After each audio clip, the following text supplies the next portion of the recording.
I have more time over here. Well, this is not a good sign. We'll just do I guess we just do the local. Yeah.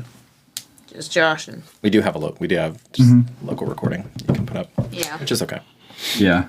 Man, what did Josh have to do to get a whole segment? Man?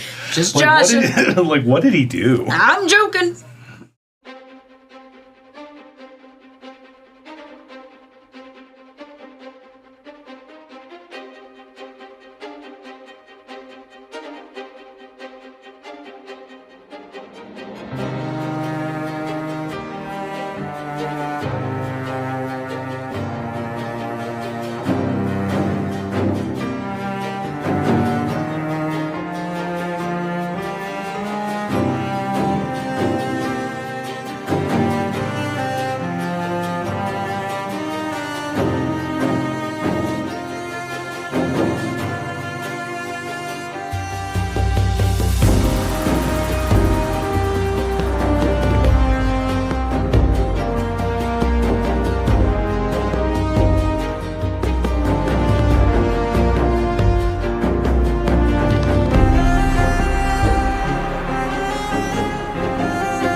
And faraway friends, here we are. Thank you so much for joining us.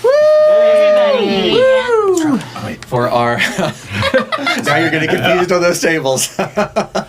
We've got two Curse of Straw players here, so yeah, don't cross the beams exactly, or the streams, I guess. The paradox, the paradox. Hopefully, all are doing well tonight. I wanted to say that we are down tonight one person, our Tobias over here. Oh, I did. Our grip. So there was a medical emergency last night. There was a quick trip. Well, a situation. Quick trip to the hospital. He is now out. He is home. He is doing well. But I called him on the way over here, and I just it was important to both of us that y'all know that he didn't just decide that he was a bit under the weather. Like, this is the kind of thing that it takes to dissuade Toby from being here. Yeah. He and I are of a like mind. And in his hospital bed on all kinds of painkillers and in pain, his concern was to send me what was important about what his character was going to do this session. So Dang. that is some devotion. Yeah. So Tobias, if you're watching us, I appreciate that, and we all do. So He is. Speedy recovery, and hopefully you are able to join us at the table again soon. Mm-hmm. All right. So, shout out to our sister stream, Constructed Chaos, Alex Morgan, rest of the Chaos crew, doing their thing, getting quite deep into their truly epic journey, which actually started even before this, the first part of Gold, Green, and Red. So they have been at it for well over 2 years now, I believe, when we were adding that up last stream. Yeah. So well done. That is an accomplishment, and I can't wait to see how that ends. And hopefully yours truly can get out there at least one more time. I would love to be there at the last couple episodes. We have with us Briarwick Candles and Justice, the scent of justice, as opposed to the other table's seduction. And it's wafting, and y'all are going to need it. Y'all are going to need it tonight. Some justice scent. Seeping into me. Yeah. And we'll see how we will see how Tawaya blesses us this night. that goes. What's that? Tawaya blesses us this night. There you go. That candle blows. Hopefully not too publicly. Yeah, right. Yeah. Low guitar, though. I'm gonna be silent the entire game. Yikes! And I think beyond that, we have a little candle. Yes. Candle ceremony. Yep. A little candle of tales. Candle.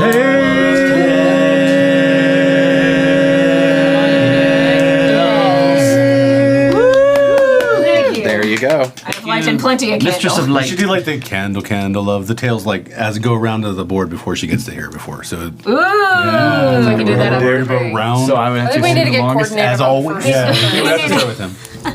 Yeah. We gotta coordinate. We gotta coordinate. We gotta- If it ain't broke, don't fix it. It's been 2 years, Randy. Try and change things up. But yeah, we're doing that next week. I love that idea. I'm just mad it wasn't mine. That's a great eyebrow. That's like an eyebrow set. New book, set on new stone. cadence. Candle. Ah, yes. And what do we got going on for a little journal? Journal. So Journal. tonight's journal entry is brought to you by none other than your Marcus Emissary of Tuea. I thought it was Toby. It was.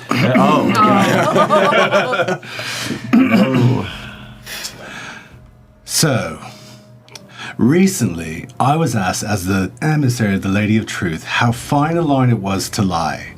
I told the woman that we, weren't responsible for the assumptions that people make and can only speak for ourselves. I believe that, but it didn't sit well with me as I considered the matter longer. While it's true that people will make their own assumptions based on their experience and leanings, it's hard to imagine allowing that misconception to continue once it's come to light. Is it dishonest, allowing them to believe what they wish if it gives us an advantage here and now? Or is it cunning and strategy? It still doesn't sit well with me, but for now, it's the best I got. And we'll trust the lady to steer me back if we start splitting that hair a bit too fine. Currently, I feel very much like the field mouse who boldly steps into the Harpesia nest, clad only in the armor of my belief. I feel their eyes on me. I feel their hunger, and while I am afraid, my faith in my lady is strong. But more than that, I have faith in Titus. He led me and my family out of Pulux. He held the line at the wall against odds that would have crushed lesser men, and he alone was worthy of taking up Concord, one of 3 men in the entire history of the world. For the first time in my life, I'm seeing succession played out in real time, and it's truly breathtaking in its scope. Tuea, though, has given us a chance to start a new chapter in the history of the world, and I, for one, plan on taking it. Oh, hell yeah. Hell yeah. Not bad for something that you created swiftly, Randy. That's impressive. We don't have that. Never text and drive. All right. Thank God for those. No matter this. AI I'm really good at cars. using my leg to steer the car. I'm like, Wasn't Waybo? I have faith in the lady. She let us. So a couple. Way to take the wheel. That's good. A couple in character references there because we are still. So I am steadfast in treating this as a true kind of soft relaunch for the campaigns, and last session was a true episode 1 in terms of what you would expect as far as introducing characters, understanding what the stakes are, understanding the world, all of that stuff. So Harpesia are this world's version of harpy eagles, which are a real thing. They are terrifying. Go look them up if you have not had the inestimable pleasure of seeing them compared to people, and or even a dive bomb and knock cameramen unconscious as you're trying to climb up trees. There's footage of that. So in this world, I didn't really have to tweak them very much. They're already incredibly intelligent. I maybe made them slightly smarter, arguably, maybe not. But they are quite prevalent where Marcus came from, where Randy's character came from. Almost took my baby. Field mice. Yeah. Field mice are everywhere. Gigantic. Yeah. And we Frank is on the lock and key for that. yeah, no, seriously. And we do have the beginnings of a glossary. We're figuring out how that's going to work, but we're going to kind of pull resources and get that rolling. So more on that as it comes out. Right. All right. So when last we left our heroes, which is how we used to start off all the, as a couple of you in this room remember, all of the home campaigns. We had just arrived in the presence of the Lady Planner. So you were there. It is nighttime now, although still reasonably early. The sun is set. It's dark. There are what feel like innumerable torches, probably actually only dozens of them around you. And quick shout out to Grim Reaper, because I wanted to say he got the reference, the Ming Dynasty treasure ships. So yes, Grim, that's exactly what I was referencing. And I did look them up, and apparently they were apparently the best guesstimate is about 80 feet. I was so above the waterline. They're insane. So they're So that's huge. They never came back, but they found one in Madagascar. And there is some dispute about exactly how long, but they had at least 4 masts. And these are, because this is a fantasy world and you have some wheel working, aka magic. This particular juggernaut that you're looking at, or dreadnought rather, that you're looking at, Juggernaut works too, is ironclad. So it's not like a perfect Civil War ironclad, but it is, they basically took plates and layered them. So you couldn't even fire the ship, really. You'd have to get very lucky to do that.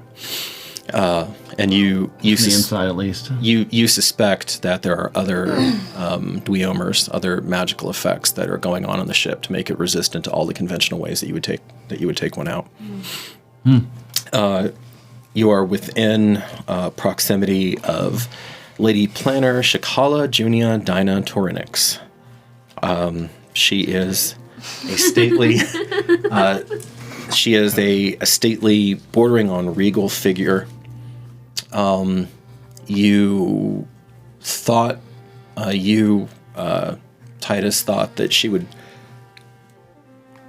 You thought that your legendary grandsire, who was called Titus Invictus, after whom you're named, and indeed seemed impossible on a field of battle, was probably the top of the heap as far as dignitas goes, as far as that invisible framing that patricians that drive patricians. And instead you got something much more, the term will come to me, but weighty. I was thinking that the only other time that he'd seen something that was somewhat similar would have been when he saw his grandmother. For that moment. But I guess since it wouldn't be in like the temporal world, it'd be a different... Hard to judge. That's not a bad... I was thinking of like if the only time he was ever truly shocked by that presence of like a regality and dignitas, because like obviously his grandsire was more the fear of dignitas. I think with her it was more like the compassion of what that can convey of how to rule, as opposed to ruling because of your power. Do you know what I mean? Sorry, that smile was because Alex from Constructed Chaos was being very sweet ones over here. Aww. Texting on the jaw. Yeah. Where's my text? Normally, I often don't have a phone up here when I'm doing this, but yeah, we got to shout out when we shout out. One out.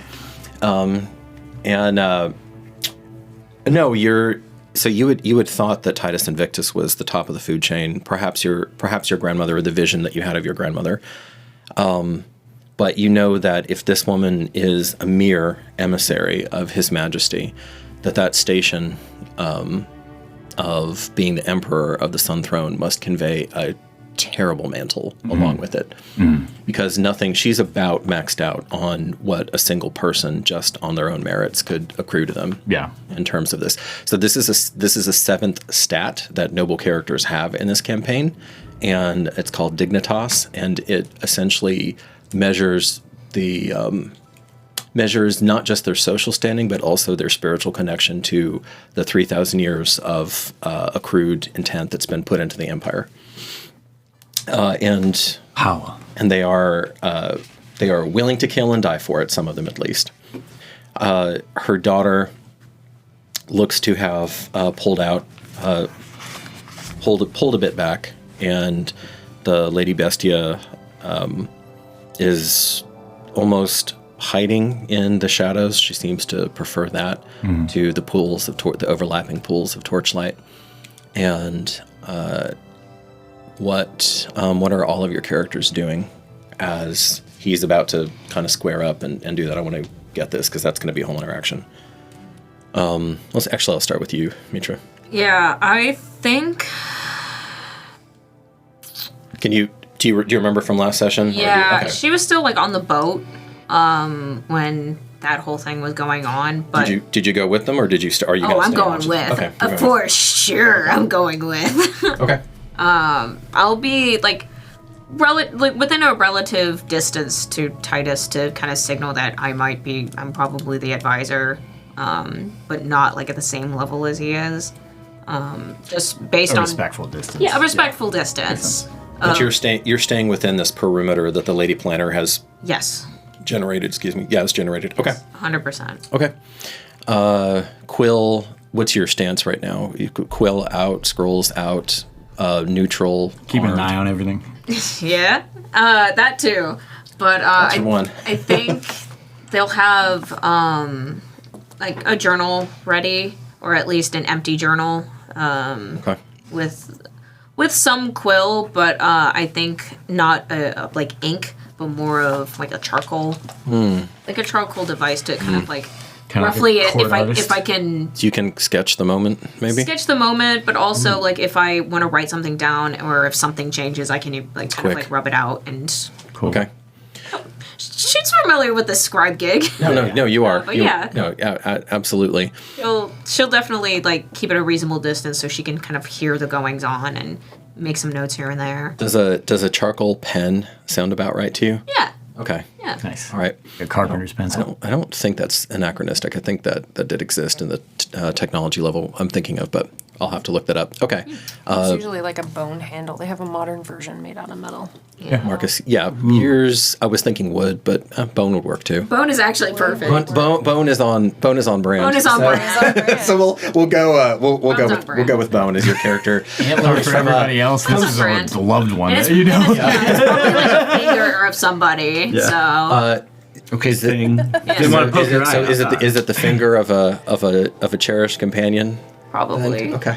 Oh, so Hey, sweet. that's- Not a cherished companion, but more of like a mentor. Let's just say maybe. this I don't little know. piggy went to the That's market. love. And for Mitra, me the who's finger. part of the Death Tamers, which is an offshoot of Necromancers, that's love. That is love. All right, Marcus, what are you doing? Her baleful gaze, her heavy baleful gaze, is not landed on you yet. I'm gonna remain quiet, flanking his other side. Okay. But again, back respectfully, as if I'm serving. Are you on his right or his left? His right. Yeah, you're dummy on the right, and I also right. probably gesture for Marcus to be closer to me to protect him. Okay. Because I know Mitra can protect herself, and also I know that he's more of an eye for Oh, like, 100%. assassination. And in this situation, I am fully on alert for the people around us, not specifically for her, like the lady planner or her daughter, but I am more interested to see who's paying especially close attention to us in the servants around. And you are an articulated plate I am. right now? Okay. And you have your shield? I do. Okay. That is certainly noted. I will have a dagger, but I won't have the duel. Okay, you left that. Yeah, but I will have a dagger on me. Okay. At least. Okay. Makes sense. Understood. Rosinia, what are you doing? And all? Oh, you know what? Sorry, I actually meant to do this when we were doing housekeeping, but this is a perfect time. So I thought about it. I'm not really enthused. I'm not a huge fan of all the different roles that are available to kind of represent the training that your characters had. So I'm going to give you a skill that's intelligence based that you have proficiency in called protocol. Cool. Because Alright. your character absolutely should have that. Yeah. I decor, knew this would absolutely. be like a heavy actually asking you on how. I mean, she knows a lot of this, so She knows that actually makes etiquette, a protocol, ton of yeah. A lot of the details, and there is precedent for this because there are all kinds of different skills that are not "quote unquote" standard, but still show up. And it would be absurd to me that your character hasn't been trained in that to fulfill the duty, as you may soonish. She's taking assuming over. she's already fulfilling that role with him, at least as far as the whole Day to party, day. at least this current party. Yeah. She's just automatically like, okay, I am the admin slave. Which is yet another reason why it's completely reasonable for you to be with him. And in that context, if you would like, go ahead and make your first protocol roll. Protocol. Do I have proficiency with this? You do, yes. And can I put can It's- I put a number there? It's generally going to be based off of intelligence, but it's going to be between intelligence and wisdom, depending on the exact This particular They're the one. same modifier. Oh, they're the same for you. Never mind then. So do I combine the two? No. Times it by 2. But no. Okay. Squared. So yeah, give yourself so give yourself the +2 on that on top Okay. of the modifier, and then make a roll. All right. As you look around and Goal. you look and see what the What protocol? this situation is looking like to you. Jesus, nice. These ritual obsessed people. Oh no! Off to a strong start. 24. Oh, we are off to a strong start. Can't read Melissa yet. No, I usually can. That would inform me where I am in the group as well. Because Yeah, easily. And also that move was going to be them the first thing I appropriately. asked you. I don't even know if I would have you roll on that because this is maybe because this is a complicated situation, but yeah, that DC would be low. So, 20.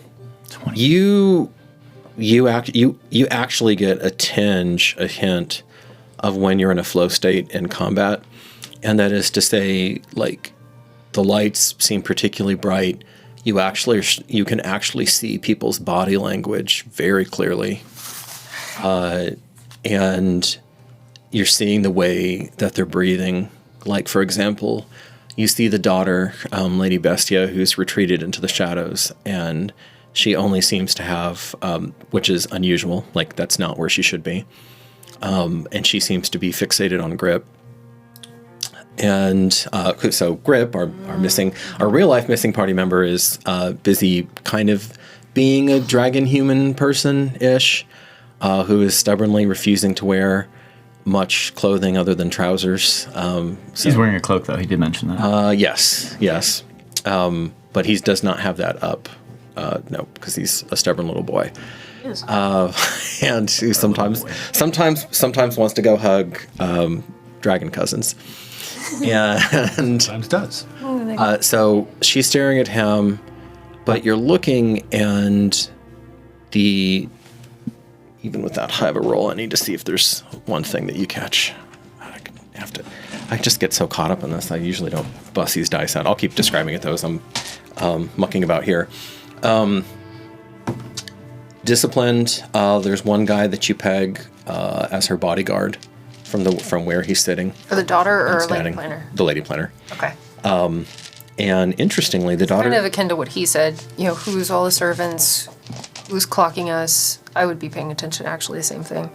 Interestingly, the daughter, understood, does not seem to have any dedicated bodyguards. Like any of the wyverns, which are this paramilitary force, or it is a military force, it's a house military force. Any of these wyverns will fight, obviously, and defend her, but you don't see any specific ones that are moving That's with still her. hovering near. No. Which again seems, the reason I'm giving you that on a protocol roll is that seems weird. And then finally, kind of in a funny mirror, so you have her advisor on her right, and then her bodyguard. So this is interesting. He's sitting at the same spot opposite her advisor. The bodyguard? The bodyguard is. And normally he should be in the shadows. He's like, I can surmise that he's likely advisor and bodyguard. You can. Oh my Okay. gosh, a dual purpose. Who would have thought? Who would've thunk? Even on the same Interesting. time. And that gentleman is not massive. Her bodyguard advisor is not massive. In fact, he's lean, mustachioed, kind of raw boned. Like he's definitely not a looker. And he is well into his middle years, although there's not an ounce of fat on him. I want to fight him. No, I'm kidding. That's intrusive thoughts. And he has some hard eyes on him. Whereas at least in the moment, the lady planner's visage is lit up with a professional warmth to it, and she's conducting herself, with the epitome of poise, and bonhomie to a lesser patrician coming up to her. Grim, thank you so much for 5 gifted Oh, subs. Grim. Thank you. Appreciate you so much. Thank you so much. Thank you, Grim. Thank you, sir. Yes. And thank you for understanding my obscure historical references. It makes my geeky heart just warm up. All right, and then last but not least, Devrin, where are you in this collection? He'll be like maybe 20 feet back, so probably further back from even grip. And he will have his Mustache? no, he'll have no what. Stop this. He won't put his cloak up. That doesn't work. Makes sense. But he's actually looking around, observing, and has a smile on his face, but really cautiously looking at people and observing body language and trying to get an idea of who is who and maybe any intentions. Okay. So I kind of know what you guys are doing. So Marcus, As far as where I am, we didn't figure that out. Would you're- it have been normal for her to be following behind or Yeah. leading the front and then immediately stepping aside? in this particular situation, you're going to follow behind. There are situations where you would go ahead, like if you were acting as herald, Right. which might be something that you do before this is all over. But tonight, since she met me there. the two patricians met each other, you didn't have to do that. Okay. So you were basically in his draft the whole time, and now that they're talking, you're probably about where Devrin is at. Okay. And Yeah, there's just slightly off to the side enough to watch. and there's Continue reading. as a slave, they're not really going to pay much attention to you. It has its advantages. Yeah. And there's a fair amount of latitude that you're going to be given to basically wander Why she as you, kept it. as you like. Yeah. So Marcus, make an insight check. Devrin, make an insight check. Do I make this with clear eyes? Are you invoking magic in front of them? Not yet. With your eyes glowing? I close it and turn to the sides. I be blink like, and look dark. It's still going to Oh smoke from the man, the campfire. mood is so bright tonight. Oh man. It will be obvious that you're casting. It's still 20. Nice. Damn. Okay. Dirty You're twine. 21 and a 23. Okay. Rossini, give me a perception roll as well. Okay, I'll get back to those in a second. I'll go ahead and start. Let me write that down though, so I don't forget. And 11. 11. Okay. And what a pleasant surprise. I'd say, also, I just wanted to mention it before, while he was walking in and kind of passing the daughter, he would have turned and then bowed to her again, a little bit out of that, but kind of respecting her before going into the room of her mother. So it's thank you for your service, to then go in, and then he would immediately bow to her. Okay. It's kind of showing there's generational respect, kind of thing. She nods to you and curtsies again. So y'all are still actually open air, as the lady planner is waiting for them For the tent. At the door. for the tent. For her tents. Yeah. For her tents. Yes. Because she neither sleeps with her clothes nor next to them, and her wardrobe. So she greets you pretty warmly as she assesses you, and Great lady. not quite yet, but Planner. I appreciate your vote of confidence. And she just looks at you for an almost uncomfortable amount of time, or to another person, perhaps, really taking you in. My confidence is told I was given to it by my grandsire. If only for my grandmother. Make an insight check. Now, Insight. with your insight, you are literally never going to be able to read her directly. No. But there is something that I want. 19. 19? Hey. Minus 1. Okay, so you got it. Rejected lover. No. Yeah, you got it. No, her persuasion, deception, and all that is stupidly There's high. nothing I could do. But what you can feel is actually, you never would have felt this before because there never would have been a reason to.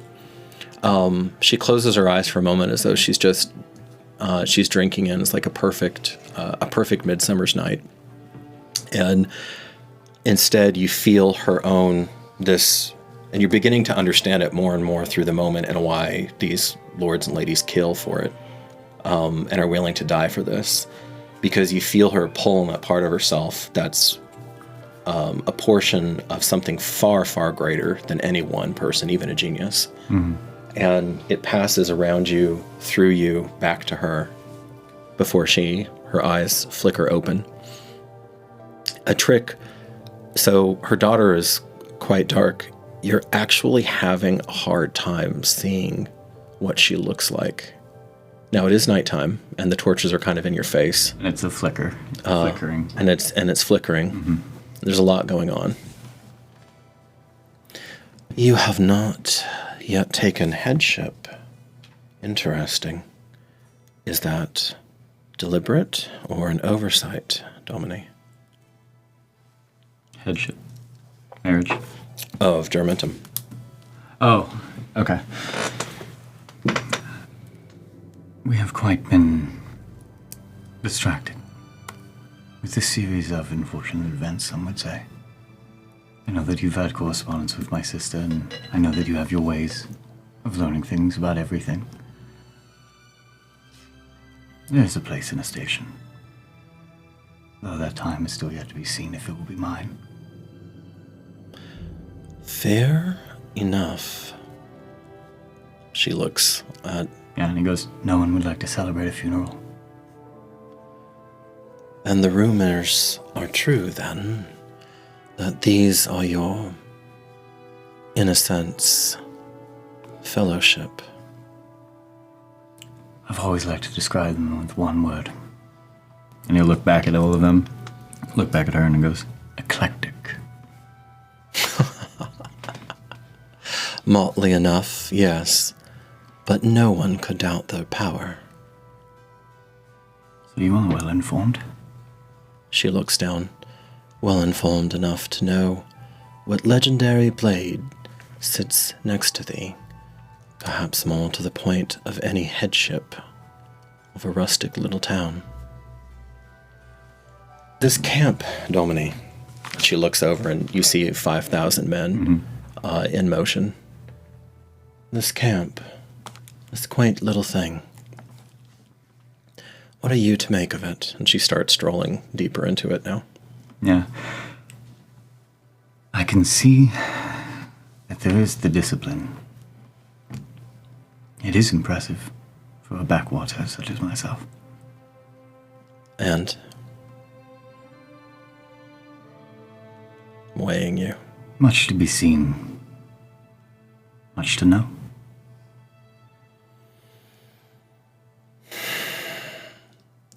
And you, Marcus of Pullux. And then Titus will turn and gesture for him to come closer so he wouldn't have to. Bow deeply, as her station requires. Lady, Domini. And what of thee, as we sit here on a pristine midsummer's eve,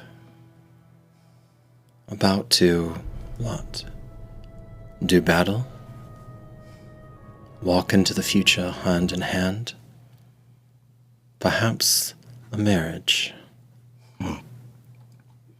Perhaps all of those. Perhaps. Remains to be seen how the chips fall.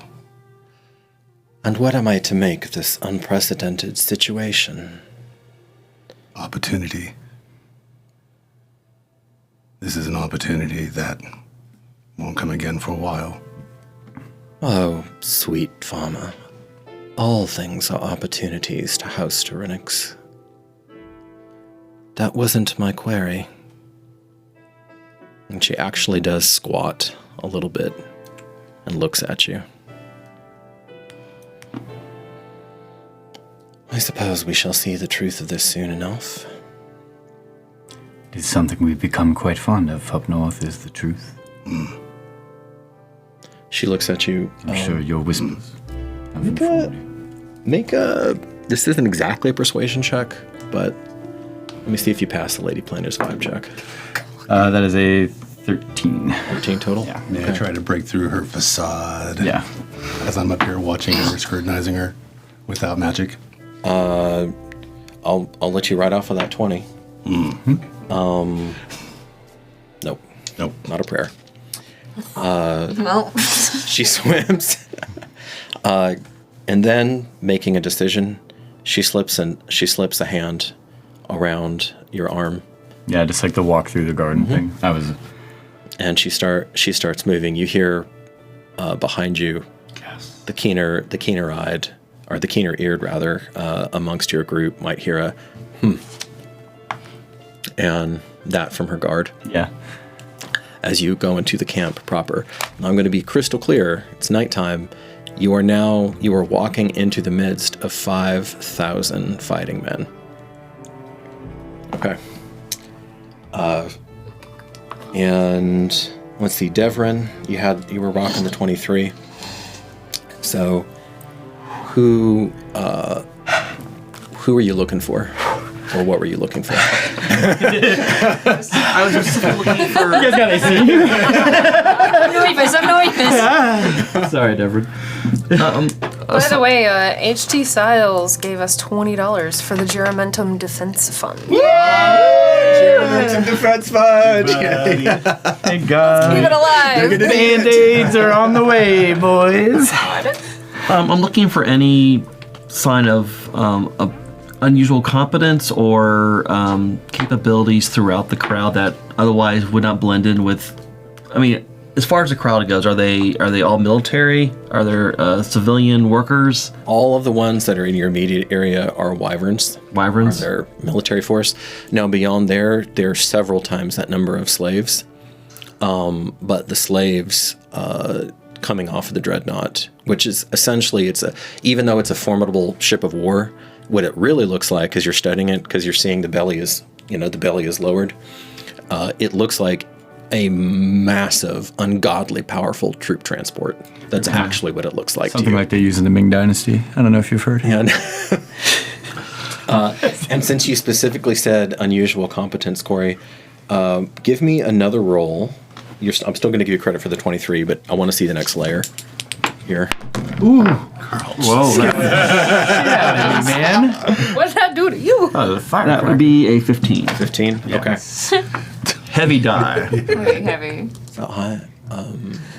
Okay. Stakes. So you I'm catch fine, thanks. something, it's just a whisper between the lady planner and the advisor who had been on her right. So bodyguard advisor on her left, the advisor on her right. There's just a flick of something, and you don't know if there was also a house hand signal that you missed or not. But she communicated something to him, and at that, and this is your 23, you see his posture. You're trying to beat his 21. You see his posture tick down, and then he breaks off, and his eyes start scanning the crowd for something. Now, this man is a good deal older even than the lady planner herself or her bodyguard.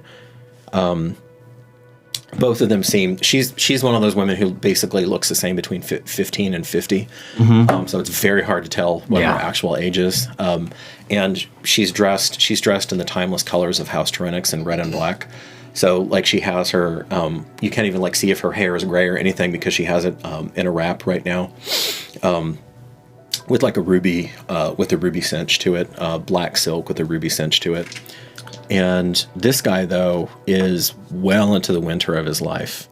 I will keep my eye on him and try to discern what he is gazing for or looking for. Like, I'm not sure if it's an ally or if it's maybe... Give me one more a political enemy that he's trying to... Right. What is the intent? Intent. Not very good. That's going to be... What is it? What's the stat you want me to use? Insight. Oh, just a 7. 7? Damn, I only rolled an 8 on that. Okay. So, you're not going to get many freebies with these people, Corey. So, you're looking around. And not being familiar as with you the see. culture. So there's. So yes, Melissa. Although you're a little bit behind the curve because you didn't see that pass. Because you're a little bit further back. Okay. And you didn't see that pass between them. But as soon as he breaks away from her, you're like, okay, something's up. Because she's not following, the guard is following him in, but presumably her head advisor should also be walking right with her. She's taking, essentially, not technically, but de facto, she's taking possession of the camp. Like, de facto, she doesn't have the authority to do that, but who the fuck is going to tell her no? Yeah, that's exactly what I was thinking. Supposedly her authority ends at the boundaries of the empire, and you are now not in the Empire, but again, nobody's going to tell her no. Yeah. So you see him scanning the crowd, and go ahead and make that insight check. I also want to argue I have sleight of hand, so I'm really good with hand signals. So it might give me a bonus or not. I don't know, but I'm going to advocate for that.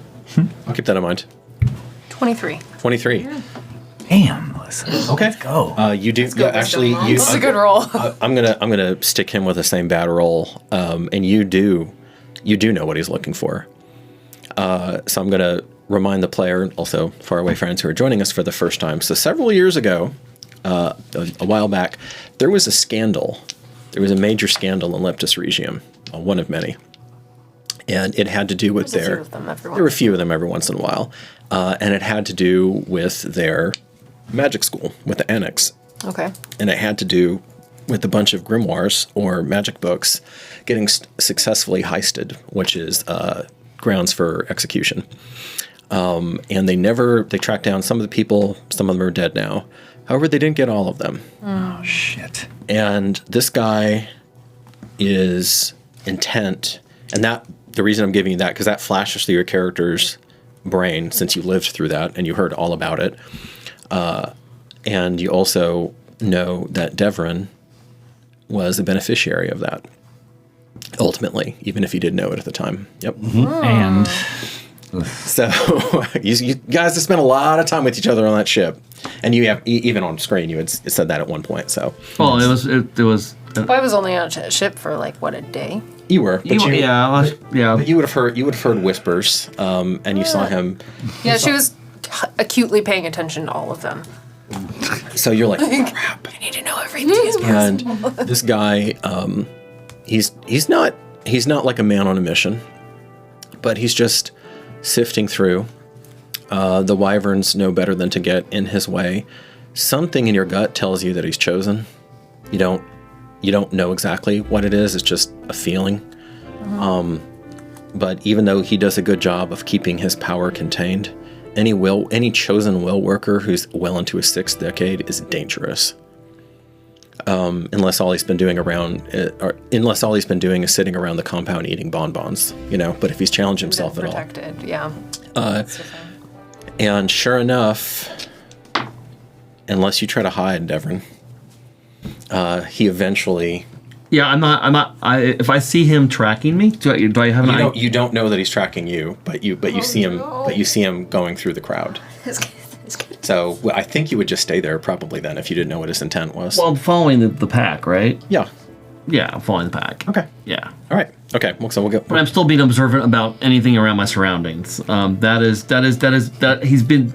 Sure. If he attacks you, or if there's anything The like grimoire that. that he's carrying, I've seen on the ship, right? No. Yeah, that was not. That Does my piece- character know he has that? That piece, no. When you had heard the crew talking about like the send off for Wesa, for his sister, so when during her burial, so you know that he's possessed to some sort of abilities, and he sure doesn't look impure to you. Just looks like a human. So it's like, yeah, probably will worker. But this guy. So the last thing I'll say on that 22 Is he scanning is our crowd, or is he scanning the camp? he's scanning your crowd. Oh, yeah, I kept thought he thinking it was was the camp for a bit. Yeah. generally Okay. But that makes sense. watching. No, it takes you- I thought he takes- was looking for somebody. Takes you a second. No, at first you do, but then you're like, no, he's looking through. There're just a lot of bodies and it's nighttime, so it's going to take him a second. Okay. Remind me, Mitra, did you get the 20 or was that Marcus? That was Marcus over Marcus. there. Okay. Dirt one. Dirt Twom. So, I have a quick question. Seeing him scan this crowd, is there anything that Rosenia knows of, item-wise or on, that's more visible on the persons, where she could slightly position herself nearby, to give them some cover. give them some cover, or do the whole like, oh, your laces are untied, let me stop in, in a very natural kind of casual way, and then readjust something on their pack, readjust something on their pockets. You don't, I mean, as you do the mental inventory, you don't immediately think of anything that would be like obvious contraband. Because the one thing that would really get you in trouble is pretty damn well hidden right now. So yeah. So if there is something, they're on their own. You Okay. just haven't been with these people long enough Yeah. yet. No, to know all she's that. just off the top of her head. No, it's a good. Knew It's of anything. It's a good idea for sure. So Marcus, are you looking for people giving you stink eye for being a nasty little blasphemer, or are you being a little bit more general than that with that 20? Above board, a little bit more general. Now that you say that, I kind of want to look for that. But above board, I was looking for something more general. Okay. Fancy bias. Yeah. Cautious, cautious, interested. You weren't trying to read the principles, were you? No. Were you? No. Okay. No, because I was focusing around us who might be actually watching and taking notes unobtrusively, without us being on guard that they're watching us directly. That's what I was pretty much looking for. I am assuming that I might be poisoned here. So, yeah, because I don't know if she wants to see proof is in the pudding kind of feel. Okay. And then the pudding is poison, so. Okay. Wow. And you have been poisoned before by do, people seeking to end your life. So that seems to be a pretty popular thing. You need to keep account of that. Yeah, it's 3 so far. Oh. I'm up to 3. we both went at the same time. I'm looking to double that number by the time Visum ends. So I'm looking to double that number. Like, I'm really going for gold. So We're going for 6. for clarity's sake, so Visum is just very slightly north of y'all. Like you can literally see the lights, and it'd be like, I don't know, walking across it's not any further than a football field away or something, to get to the village proper.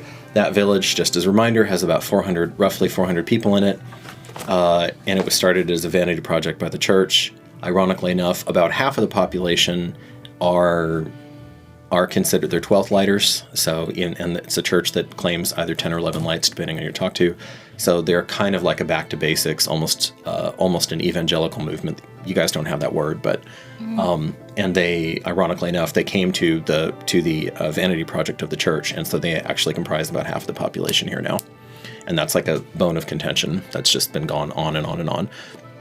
Ricinia, you would probably know, because you're the Leptis Regium native here, the bad guy city. So you would probably know more about the drama and the particulars there, but it's nothing that's immediately salient to the story. Yeah, and her mom was this an point. 11th later. Yeah. So she actually carries that along with I think it's the 4th or the 5th one, the iron one. For war. Yeah, from her war. dad's side. Yeah. Oh, you're a 2-lighter. That's so cute. She literally has an iron candle wrapped in the cotton I remember thread that. Yeah. Cool. Yeah. 5 with the and iron 7? flames. Yeah. No, 5 and 11. 11. Best of both of us. Thank you. No, it's 11. Yeah. So there are 10 or 11 lights of Quaelathon, and each of them represents a different mode of worship. But in this day and age, as the party has learned in previous adventures, Quaelathon, the Lord of Light, has actually subsumed the portfolio of at least 9 other gods. So there's been a lot of going on, theologically or perhaps on a mystic level. All right. As you're walking through the camp, you see all of the preparations that Titus, see all the preparations that you would expect. Although, make a tactics roll.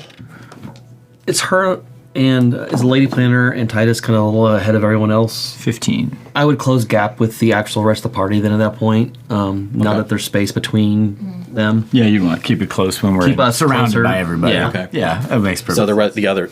The other. So probably closer to me, I would assume. Yeah. Yeah, 15. 15?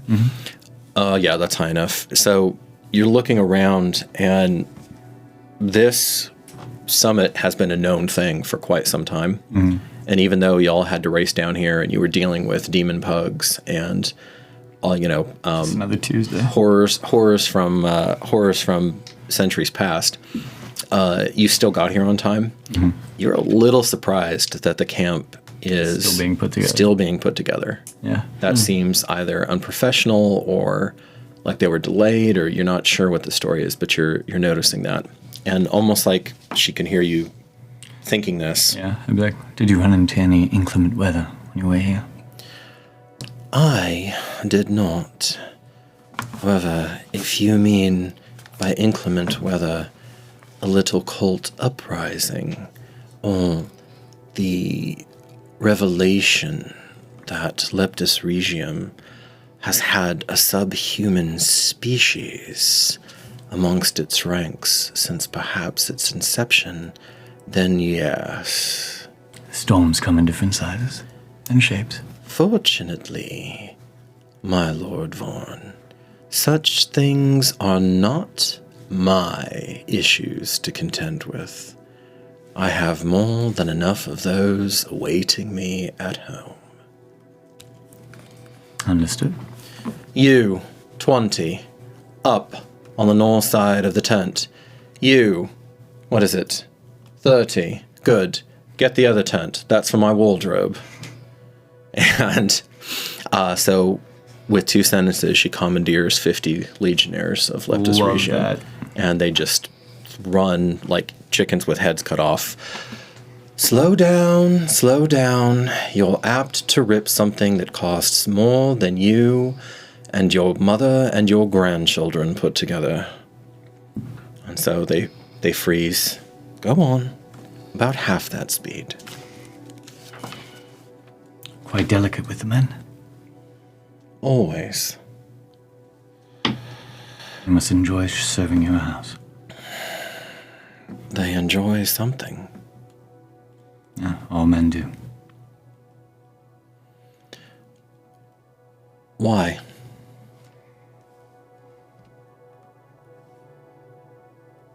For life? Or for what they do? And if there's no clear-cut answer to that? I always like to think of it of what you should do. And there's easy things to do. And the Below. hard ones. Below. It's all right. Walk with me for real, then. Let us pass some words betwixt one another before the morrow. Yeah. And then I'll look over to her bodyguard and be like, thank you, Polo. His jaw sets, and if he glances at her and if she notices, she doesn't look, and he reluctantly, but does bow. Yeah, and I do it in an actual sincere manner. His devotion to her is an almost palpable force. Yeah, but Titus would still, you know. It would be, he actually means it by no disrespect. More of like the lines of like, you know, I'm impressed that he can be commanded by that level of, you know. He does have some scarring, Donnie, but I'm actually not going to make you roll on this. I think it's correct that the character would notice this, especially after you dealt with your deranged cousin on a faraway island that may or may not exist anymore, who was also chosen. Tendulum Insula. But as you're looking him over, for someone who surely has seen much combat and that this magnificent woman holds in that kind of esteem, he has very little scarring to him. Makes sense. Okay, so the two of you are going to start walking. Yes.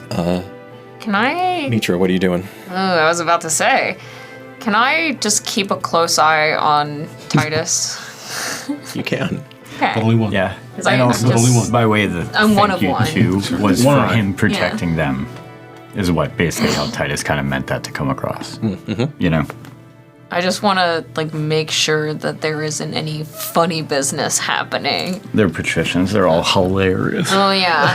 Funny business, huh? Yeah, just kind of maybe still stay within the area, maybe pretend to write a few things down, maybe take a listen to what's happening around me.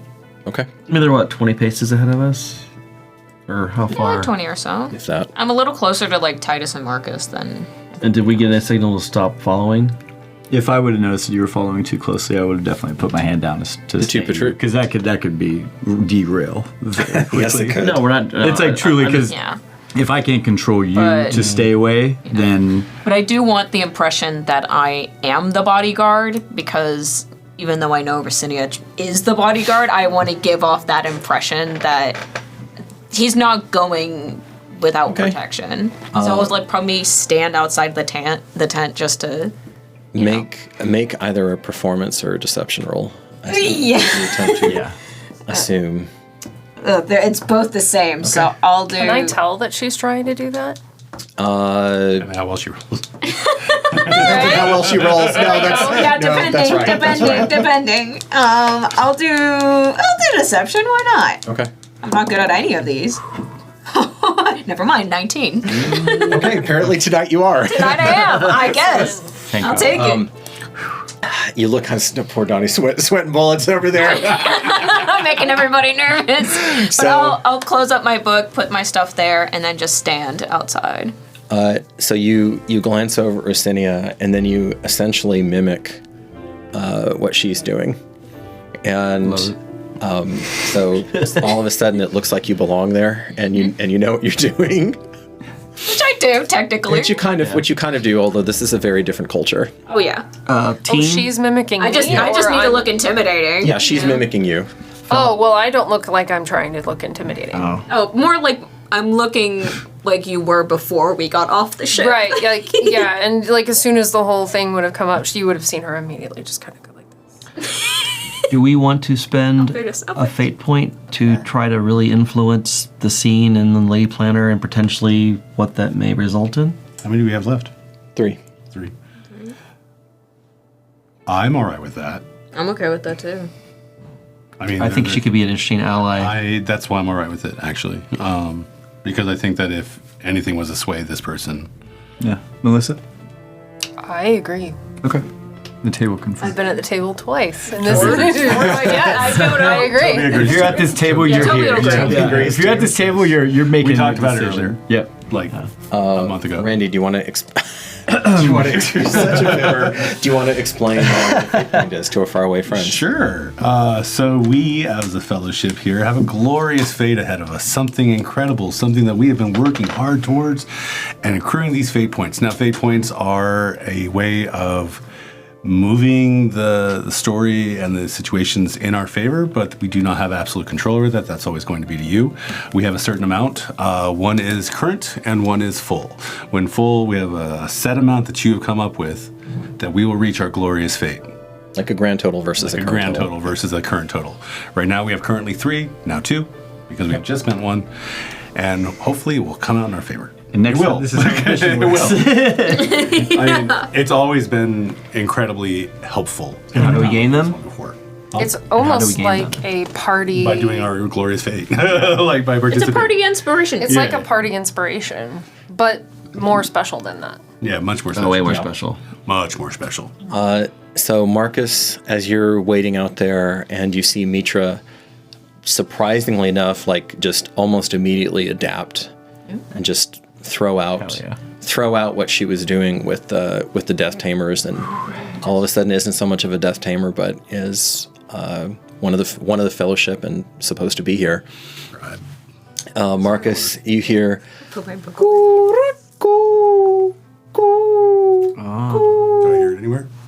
Do I hear it from anywhere? make a religion check. Roll that shit, roll that shit. Nice. 21. Nice. I love it. Thank you, The Tor. early religion checks were really bad. Yeah, they were. Before he was proficient, yeah. He had a negative Skilled 1. at level 4. Yeah. Now I'm skilled. Thank God. 5, 6, 7, 8. Okay. Where do you think Marcus would hear the call of this mysterious avian? Where do I think? What direction do you think he would be hearing? Oh, I got a pretty good guess. I have a good guess. North. East, Southeast. south, west. Yeah, like north, always north. Always north. From the north, I don't know. North. I'm gonna go with north. Some voice whispers to you in your heart, north, always north. But there's almost a laughter to it, like a lacing of subtle laughter, not ironic, not sardonic, just happy. Like encouraging. Do I recognize the voice? It's something that you feel rather than hear, actually. Okay. Nice. Does it feel familiar to me in a way that Alba feels familiar to me? Or more like Tuea feels familiar to me. So Alba is your beloved wife. Tuea is the goddess of justice, among other things that you found. Yes. Or either of those. And the answer is you see... Well, let me make sure I get this continuity right.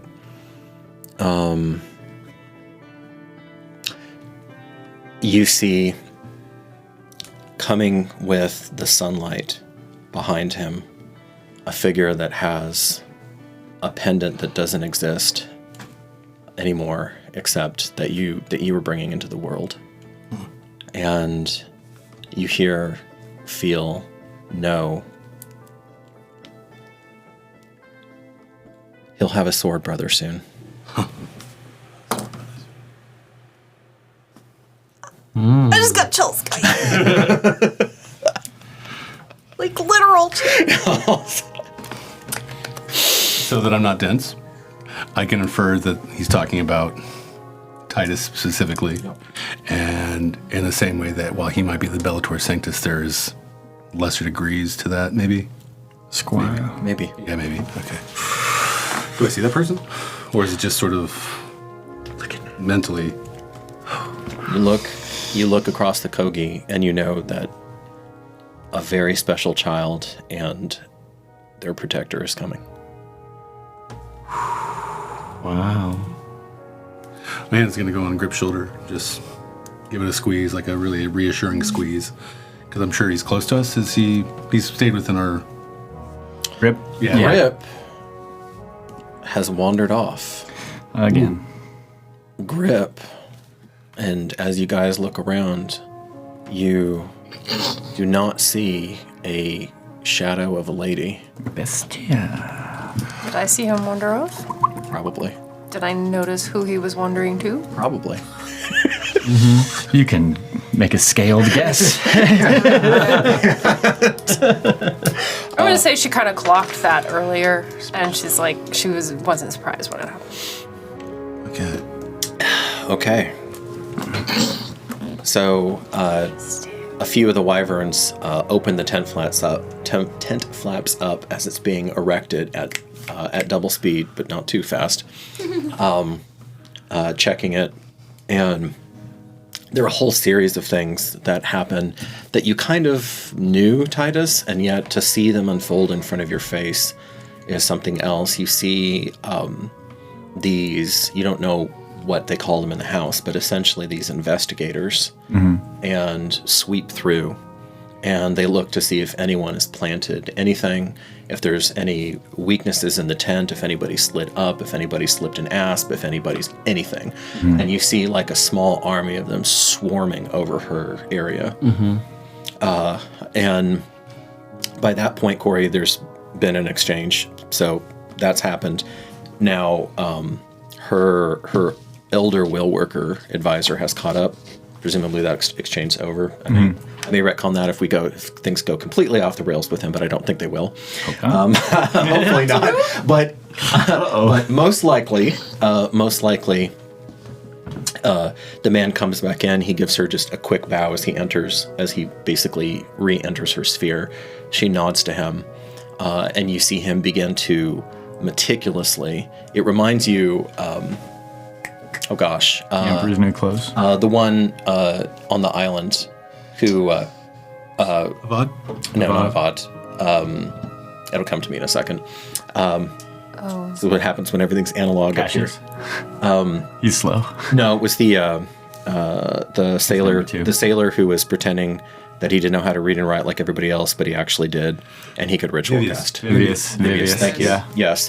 So it reminds you of Vivius, of the human all too human companion. Yeah, that makes sense. Who you gave a mercy one, who certainly would have died in that pitch battle. Yeah. At the end, and so he's still running around somewhere in the world, except instead of having to hide everything and operate only in the shadows, in fear of your life, this is a will worker toward the end of his life, toward the end of his run, but who just has a master's touch.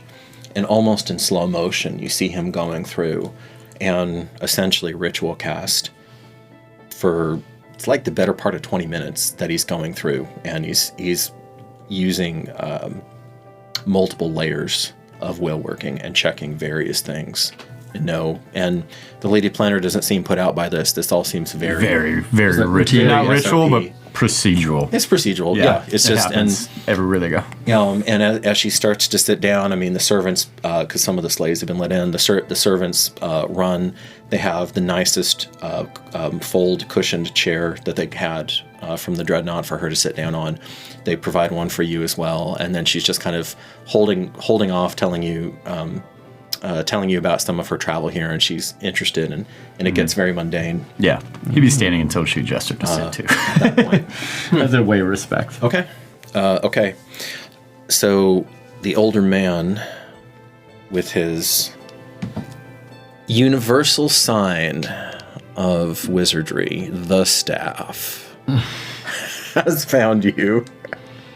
And this particular staff is quite heavy because along with the wood, you see that it's been augmented or bolstered with a spine and ribs of obsidian.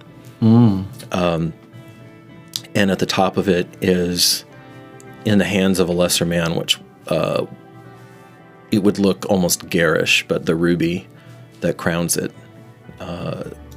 seems to fit him quite well. And it even bears a very slight resemblance to the gauntleted hand that is part of the sigil for House Tyranix. Cool. Very cool. Yeah. So,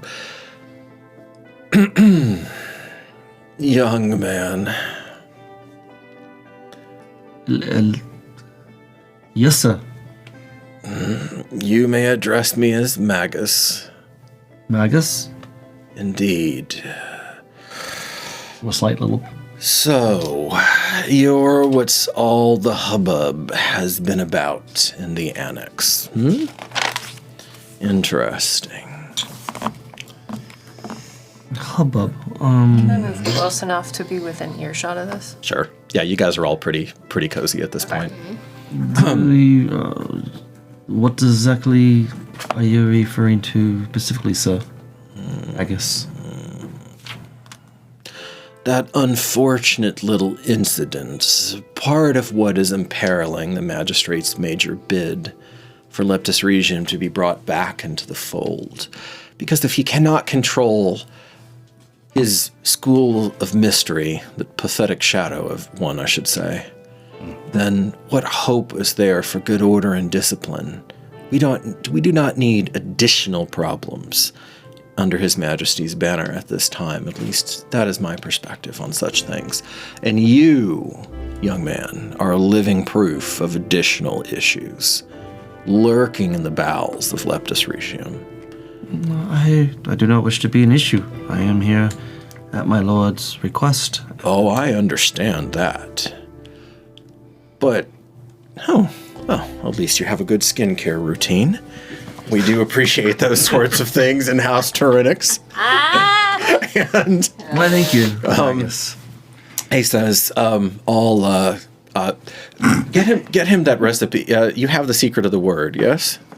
I know how. Yes, I know how to write. Good. Make sure to get him that column fruit wrap that I was trying out. I would like to see what you think about it. It's an interesting one. The scrub is a bit much, but at any rate, How's his face look? I mean, for his age, pretty damn good. Yeah, I don't trust this guy. I don't either. I'm trying to discern whether he's just like throwing out this scrub to disarm This harmless old We man. all know what this guy's really here for. And it's the wraps. He's got a great foundation to him. All right, I'm not using my ability. I just don't trust him. Can I Sure, go ahead. discern intent? Like, what is his current emotional state? Give me an insight roll. I would. 16. Okay, never mind. I'll chill here. I was like, I'd like to get in on that That's going action. to be an 11. Yes, that You was know what? I would 7. like to get on this action. Okay, go for it. Okay. Is there anything I can see, just quick, anything I can see about his robes or his clothes or what he's wearing to determine if there's some kind of school of magic that he... Oh, that's a good... something I would know from Leptis. That's a good one, because you were... the audience doesn't know this, and actually very few people at the table know this, but you were a slave originally at the Annex. At one point. Yep. I was not fully raised there, but... a good chunk. Good chunk. That was a good chunk of your childhood. Dirty Twan. Dirt 1, okay. 16 was not high enough. Dirt 1 is high enough. Yeah. And then give me a Arcana check. I think I got in on this action there, because I was like, I don't know. This guy seems bewildering. 14. You got a trusty old man. So you can't nail down a specific school, but what you do, well, actually, you can rule out divination, because that was your master who. Yeah. So you can rule out divination, but he looks, you see the style. And I would know what robes of Vander wear too. Yeah, that's true. So yeah, actually not divination or necromancy. Nope. Okay. But you see that he's much more kind of au courant in terms of the style. Like the Annex is always about a decade behind. Makes sense. But here he's like he looks like a frickin' Magus fashion plate the same way that his lady does. So he's got like a ruby pen, he's got a black silk sash tied around. Yeah. There's none of these dusty robed, peasant archmagi that wander around sometimes. No. They have an eye for the finer thing. None of the hut ones. He's living it up. Not the hut guy we got. Oh, yeah. You're one of the hut maguses. He's even got a gold-plated goblet tied to his side that he just brings along. Oh, that he brings along with him in case the locals don't have, aren't up to snuff. Just thrilled to know that there's a Jafar in this world. Action of his intentions. We'll see how long this goes. I saw he was kind of fishing for something, and now he's picked someone. In a Does he have a parrot named We'll see how long that goes. So you he has a pet. you go over there. He is. I almost want to torture Corey and whisper this to you, but I'm not going to do that. So I'm not going to do all that. the secrets. You already got one. True. Just get one. That's it. He is actually kind of conflicted right now. Oh. So he definitely has an agenda. He came into this. You have a feeling that anybody in her retinue, and the Lady Planner's retinue, is gonna be a person of substance. Oh yeah. But you kind of pick up on two things. So one, he is assessing him, like clearly, for threat, for potential. All kind of the usual. Yeah. And then on the other hand, there is what you think is a spark of like true gratitude or relief for something that's interesting. Oh.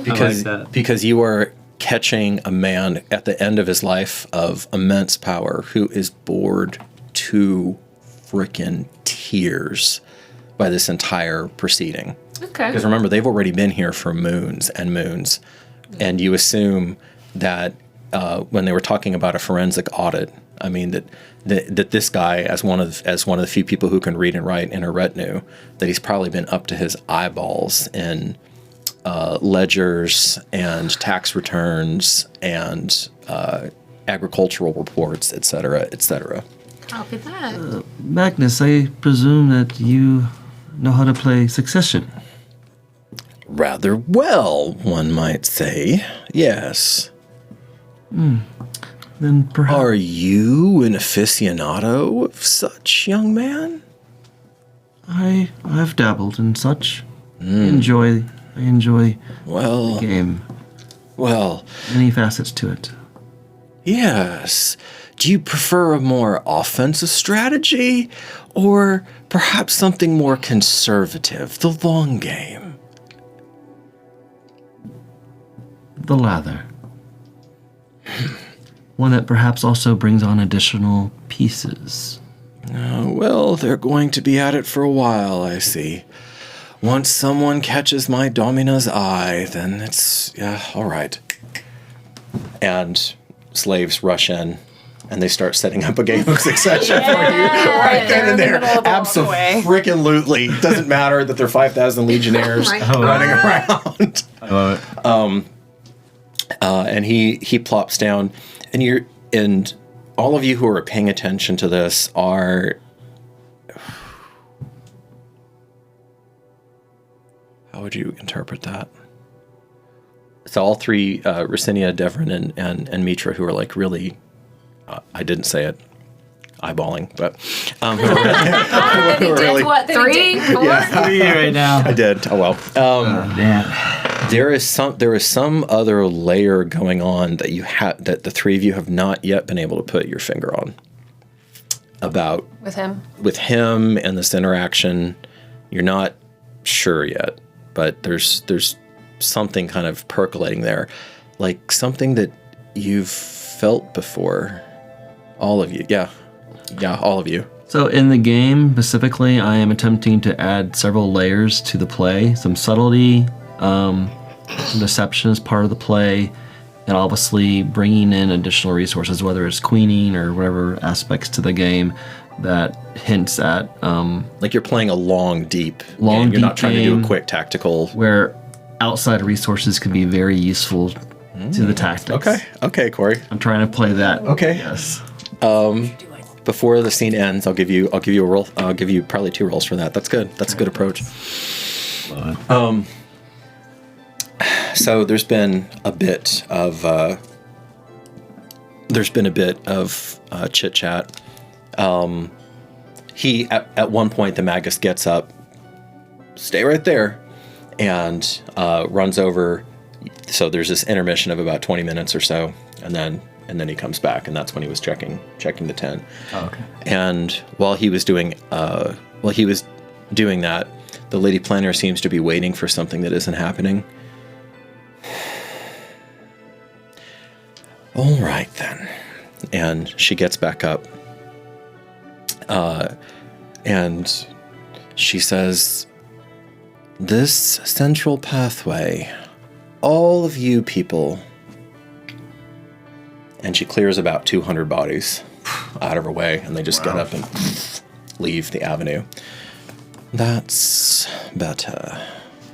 And she starts strolling with you again down the heart of the fort, of this camp. Domini, I wanted to ask you, why resist? Before you answer, may I be indulged in a story? It's brief. You can see from my appearance that we were not original stock, and yet you understand the significance, I think, of the position that I now occupy. Quite well. My late husband, Great Lord Brutus Junius Falco Tyranix, passed only 4 winters back, Quailethon rest his soul. My people began in a different part of the continent. They were called the Rugana. This was a mere 200 winters back. Roughly about the time, I believe, that, and she nods down to the artifact, the very potent sword that you now wield, that's been passed from 3, now you're the 3rd, Bellator Sanctus, to wield it. 218 winters by my count. Well, maybe we had to wait a little bit. How long was Jason Tenderheart's career, do you know? I believe 33 years. Very well.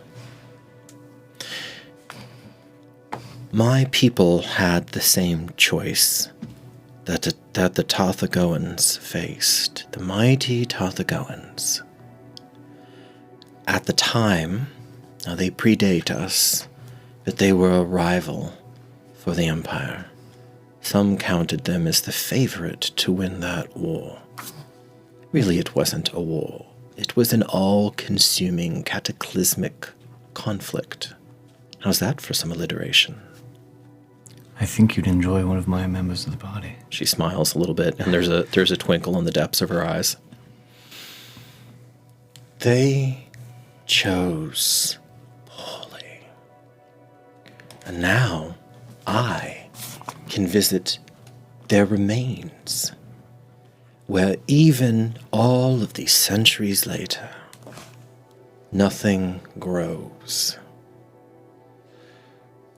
The Rugana chose a different path. It was hard. It was long.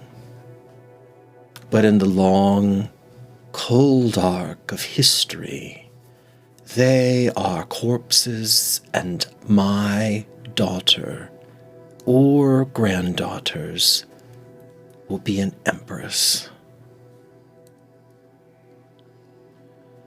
In 200 winters, that's not a very bad place to be, to go from facing annihilation to being hand in hand with the mightiest organization that has ever existed in the world of muscle and blood, wouldn't you say? I'd say that we all start with the instinct to survive. The first carrier of the sword, who I'm sure you have not heard of, was the one who fought for that survival. In the beginning. My Magus Seneca would be very interested to hear this, Domini. I confess I have had to keep my mind on rather more pragmatic matters, unfortunately. It is a weakness. It is a blind spot of mine. But I know that that weapon holds great significance. I can feel it. As do we all here today, and those that come. She, perhaps by accident, perhaps by design, she has led you to the very heart of this entire, up the main spine, central point. She turns then and faces you. Wouldn't, before all this gets going on, before you have an up-jumped plebeian who is desperate to marry his way into the ranks of his betters, before you are put on ope-like trial, answering for the blasphemy, or at best the heresy, of a deranged pig farmer, wouldn't you prefer in? Your Vorn blood is clear to me, as is your Zosh. If not my unwed daughter, being purebred is not for everyone's taste, I understand this, and here we can speak frankly with one another. There are many eligible ladies. You are a branch that has, I was going to say gone astray, and that would be an error. You have carved your own kingdom out. Only a fool would say otherwise, lest we would not be here. And within 3 or 4 generations, you will be a rival to the city that cowers to the south, that is begging me to be let back in. I know all of this. Titus Metellus Glabrio Vorn. I offer you a way out of the cold. You could remain Lord there. You should remain Lord there. That was taken by the oldest power and authority that there is. Your grandsires, your magnificent grandsire's strong right arm. Say the word, and we will find a way back for thee. Allow me to tell you a small story. I know that you know that I've never met my grandmother. But I know that you know that there are ways of beating those.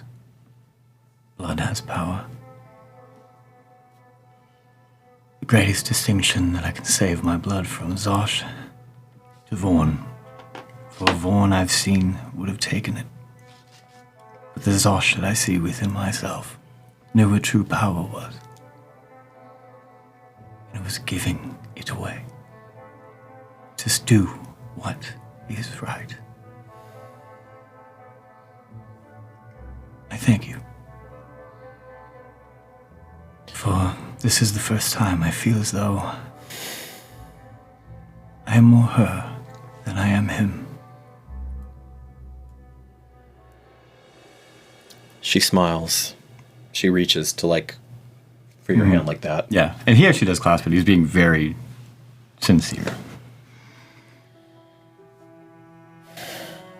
Odds are to what is right. There's always a path. Because this empire has been magnanimous beyond understanding with my line, and because I take the truth of the blood that runs in thy veins dead seriously, let me try a different appeal, although your words are poetry. The Magistrate Major has begun the legal procedure to have you declared Nephis, enemy of the state. He was unwise to admit this to me. He, of course, does not have that authority, only His Majesty does. And he should have waited until he was incorporated back into the Empire. However, although he is brilliant, he is still a plebeian, and inherently less. Please, Titus Metellus, know that the thought of him decapitating you and putting your head on a pike turns my stomach. Even knowing that, do you still tell me nay? And I'm just going to tell you, Donnie, you are playing a player character. You feel the power of this woman's personality, and in that moment, like, you understand how through sheer force of iron will she's battered her way up and through and shattered everything that ever tried to stop her. She just rolled a 37 on her persuasion check. Wow. I want to look deeply into her eyes. Yeah, I want to look deeply into her eyes. You are still a youth, and you can feel yourself, like, the part of you that is still a man. And I'm not going to take agency away from you, because I promised you guys at the beginning of the campaign I would never do that. But, like, you can feel that you are, of course, much greater than that now. Than what you started this adventure campaign, the Defense of Germentum, as. On Court Hope. And perhaps the callow youth that set off before, perhaps he would have been overborne by her in this moment. I mean, I was thinking about it. Yeah. I don't like my head on a spike either. No, he'd look extremely deep into her eyes. Am I your enemy?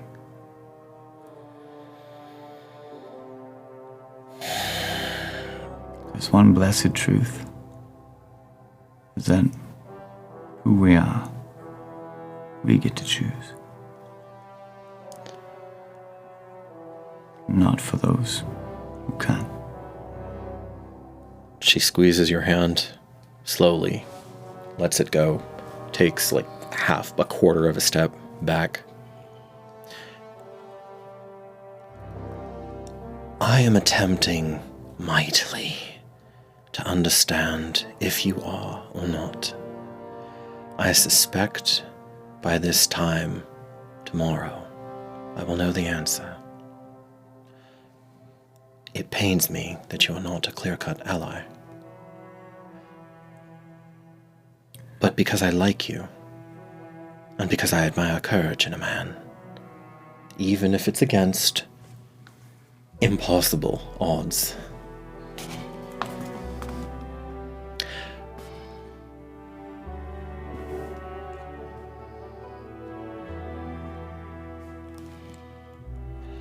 After tomorrow, ask me again. But ask me the right question. You're almost there. I think they... Lord Vaughn. Lady Plano, Shakila Junior Linnea Tornix. My friend. And then I'm going to allow me to restore you back. You may have the way again. And I'm feeling it. Dragon. Oh god. Part of the Red Sea there, literally. Okay. Corey, before we go to intermission, let's see how your little play went. So first, give me the roll on succession itself, which you do have proficiency with, and just let me see how the play is. That will be a 19. Okay. Okay. She rolled a 37. He starts dissecting you as a high order grandmaster, which you knew was coming, and that's okay. But you're making your point, and you're making it hard, and you're making it messy, and you're making sure that it isn't cute or quick or clean. Now, make either a performance check or, God. I know I'm complaining about this a lot, but these skills are really kind of limited. Can I insert my deception because I'm doing some deception-related tactics as part of my play? You're communicating on a second level. That's true. Yeah. I'll let you use deception for this. Yeah, get it. We don't have a subterfuge. We don't have a subterfuge score, so it's the closest that we have. Yeah, that makes sense. Natural 20. Oh my god! Shit! Okay. It fell out for a reason. What's that? She's like, I'm not going for the 20. What's that total for The you? other I'm not going for this. 28. Not this one. 28. Let's go. I back out. Because that's one of your specials. That's like That is my top one. Okay. Yeah, one of my top ones. So sweat is coming down. I'm sorry, even with the 28. Sweat. I mean, you were dialed in. Locked in. The men as one of them was like, "Hey Falco, we need a game of knucklebones over here," and Demetrius like bones. Magus Seneca, and he doesn't look around the board, and then there's a hush, and some of the more intellectual of the wyverns actually start gathering around because you find a funny thing about the wyverns. I don't know how much this will come into the story. They bet on literally everything. They're soldiers. Of course they do. I like that. And so they were betting on how many moves it was going to be for him to decap you. Yeah. Because you're playing by classic rules, which is regicide. So kill the king. And like I said, you were making it messy and costly and slow. But in that, you masterfully weave in a second narrative. Yes. A narrative. Third level narrative. I'll lose, but he'll know. Another. What narrative exactly are you weaving in? With the 20, it'll say a young master's skill.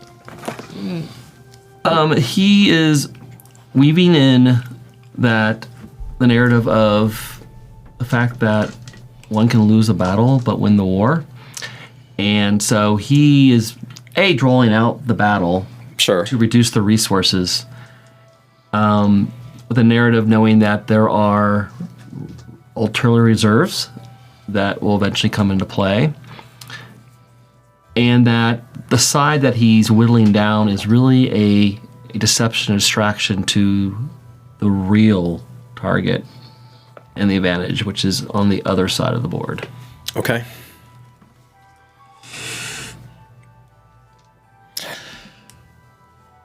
As he's about to bring you into the final sequence, he looks over, and instead of wasting like your last basically voluntary move, because after that it's a series of forced moves, you play on the other side of the board.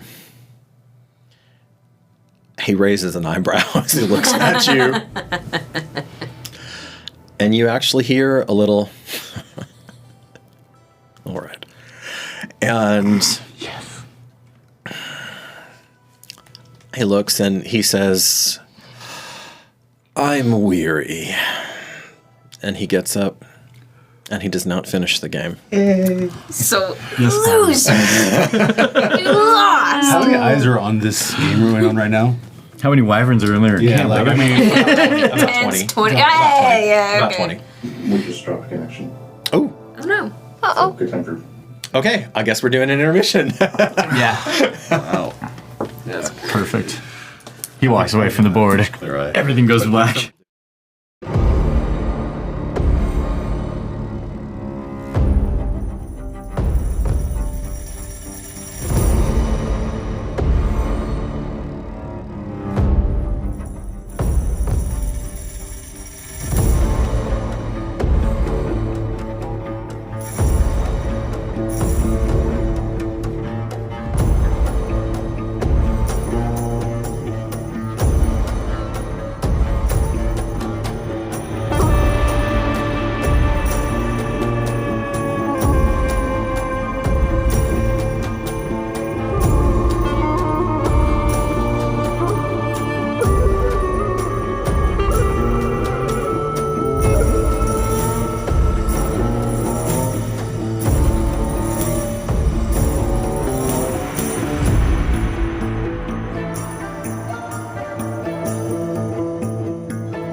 Eldritch Foundry is evolving.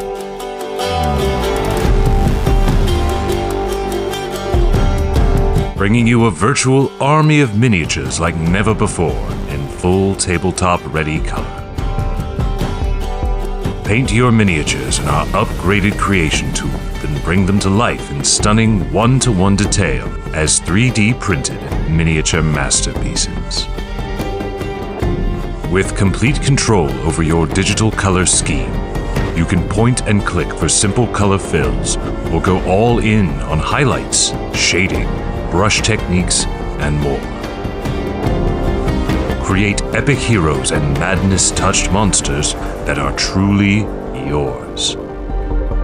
Miniatures are 3D printed in perfect color detail using a new PolyJet 3D printing process, giving you unique, bespoke models ready to delve into any dungeon as part of your next campaign. Everything from one-off player characters to dungeon mobs and boss-level monsters that will make every player in your group jealous. But that's not all. You can take things fully digital and export into leading VTT platforms such as Tailspire and Roll20 to take your games and your custom miniatures wherever you want. Join the adventure of a lifetime. Back our campaign today to help us bring this stunning revolution in custom miniature design to reality. With Eldritch Foundry, full-color 3D design and printing.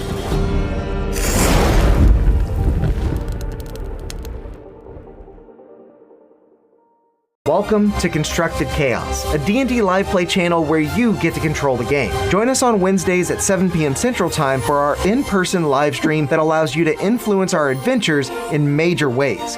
From alternate plot points to rerolls to absolute chaos. And tune in on Mondays at 7 for our brand new Chat Plays D&D format where you get to roll the dice and pilot the characters themselves straight from the live stream chat. And between it all, there's tons of homebrew content and guides that we release every single month. So be sure to subscribe to the channel. And until next time, go out there and make some chaos.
back, everybody. Hi. So, welcome. Tech God has spoken. We are back. We are indefatigable in our efforts to bring you entertainment in this dark fantasy world. So there was a little hiccup with the restream, and we're just gonna soldier on because that's what we're gonna do. Show goes on. So as he gets up and leaves, I would like to see. Oh, sorry. Oh, Candle Tails. Let me get the Candle Tails. Yeah.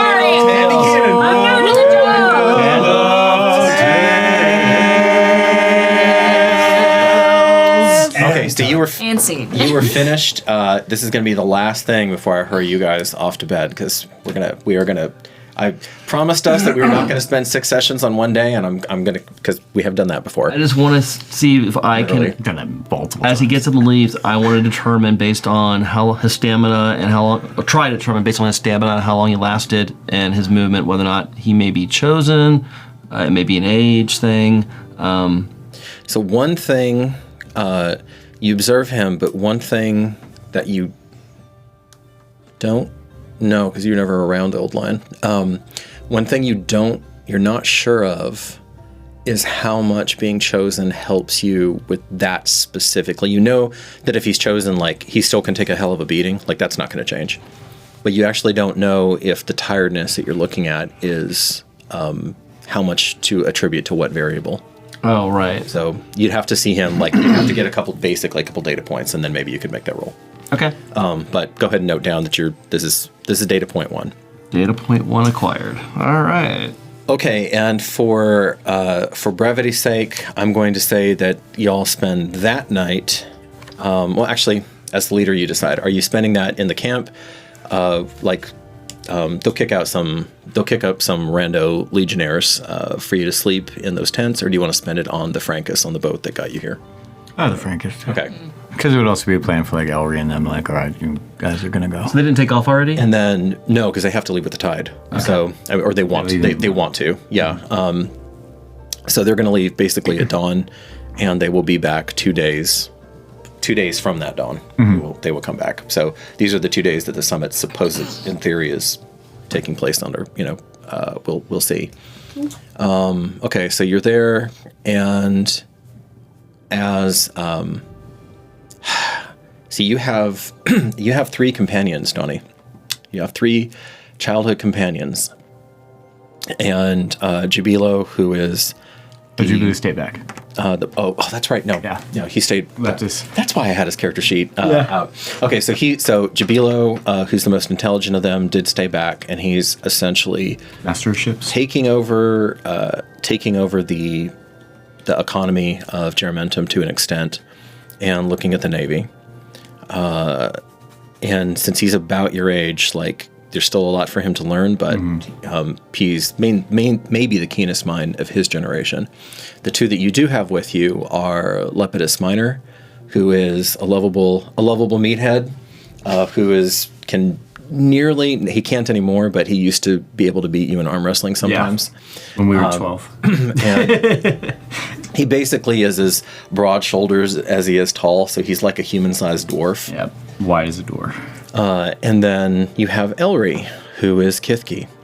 And the Kithki are basically this world's halflings, although he's a Geramentum Kithki, so he's a lot more martial. They're fearless. They're incredible scouts and snipers and that sort of thing.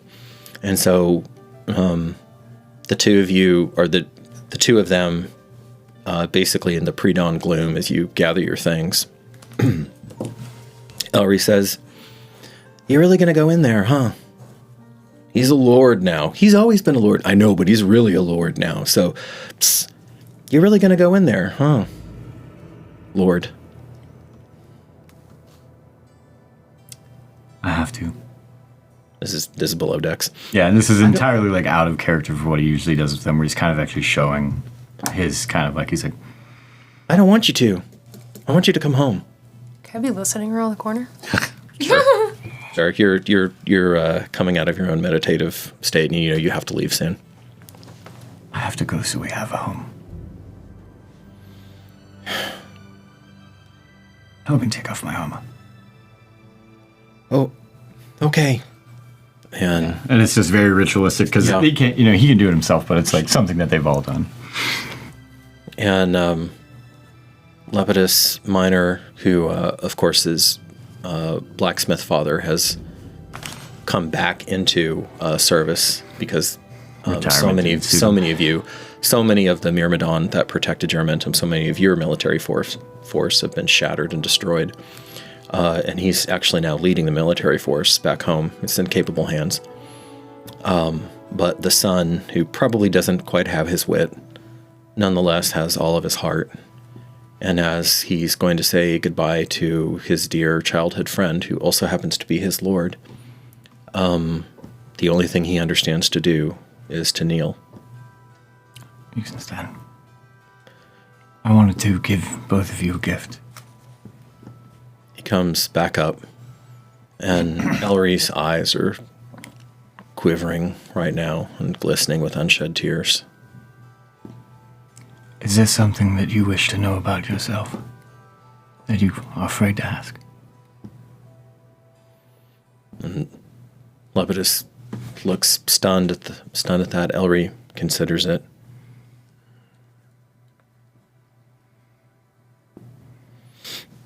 Is there something that I could have done that would have brought the old power to me? Basically made him chosen. Is there a reason why I didn't get the old power, but others did, who aren't as cool as I am? Yeah. And he's going to be very uncharacteristic. He goes, hold on to this. And he holds out Concord, and he just wants him to kind of grab that part of the blade. But there's a scary lady inside of there, right? You'll get to know her. And he's like, certain abilities have been given to me from this blade. I will only be able to tell you the truth. This isn't a trick? I wouldn't trick my friends. They share a look at each other. They're like, what is he talking about? He kind of looks over and is like, touches it, spontaneously combusts. Right. Lepidus, what do you want to know? When you're fucking coming home. And then he goes, and he kind of wants to make it look like he's doing an incantation, but he's not calling upon Zone of Truth whatsoever. And he's just like, oh. Puts it back and he goes, interesting. Huh? Well, what's the answer? When are you coming back? Come on, Dominique, tell us. She said that we're always home with each other. And Ellery. She said you never needed the old power. That's why you don't have it. Both of you, I want you to go with the ship in the morning. I'll make arrangements with Antigona, but I know I must do this on my own. I kind of knew you were gonna... Well... And then he throws himself on you and gives you just a huge Kithki hug. Same thing. Let's not go back. Aww. And then knowing that Lepidus is probably doing a little bit more reserved, I definitely use my overpowered strength and pull him in too. Pull him in, okay. Yeah. And for a brief moment, you are 12 winters old again. Mm-hmm. And you're together and you're sharing, and it's a much simpler time. Mm-hmm. There's laughter. Yeah, it's hard, and there's training, and there's always the constant stony presence of your grandsire, of your impossible grandsire, who, now that you're older, now that you've had just a brief taste of leadership and how bitter it can be, you probably understand him quite a bit better than you did at the time as a child. And as you part with your fellows, the rest of you get ready. I would like to talk with Marcus, actually. Go for it.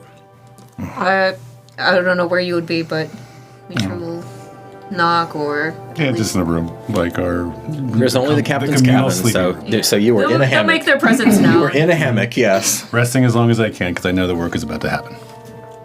May I come in? Of course. I mean, it's a communal sleeping chamber. Yeah. I look over and I'm like, Yeah. You know what I mean. I do. I wanted to know your opinion on all this already. Not just from, I guess, someone who's not familiar with all this, but someone who is not of this region's religion. Which is kind of funny. You probably have more understanding of it than I do. I'm like a pig farmer. So, that said, it feels to me she was giving us a show of force. She wanted to show us that she controlled this area. And I think it didn't feel aggressive to me in there.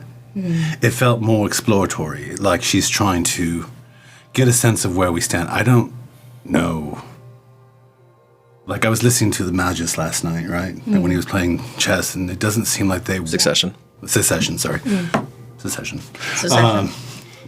But it doesn't seem like they were wanting Leptis Regium back and looking for any reason they can to stop that from happening. Oh, and I was given a vision. A vision? Yeah. It's almost like you were reading my mind. What did your beloved Dwyer say? Oh, my beloved Dwyer told me that Titus has a sword brother coming. A sword brother. I can only deal with one of them. Well, you're going to have to deal with two, is the deal. And I'd rather have him here than not. Yes. Or her. Sword person. Yes, but also... Okay. And of Quailthon. What of him? What can you tell me about him? We ain't have that much time. However, he is the main religious figure amongst the Church of Light. There are 3 different factions. The 12th Lighters are mostly here. They're actually considered something of a cult. They were given mainstream ability a while back, but they're kind of a cult.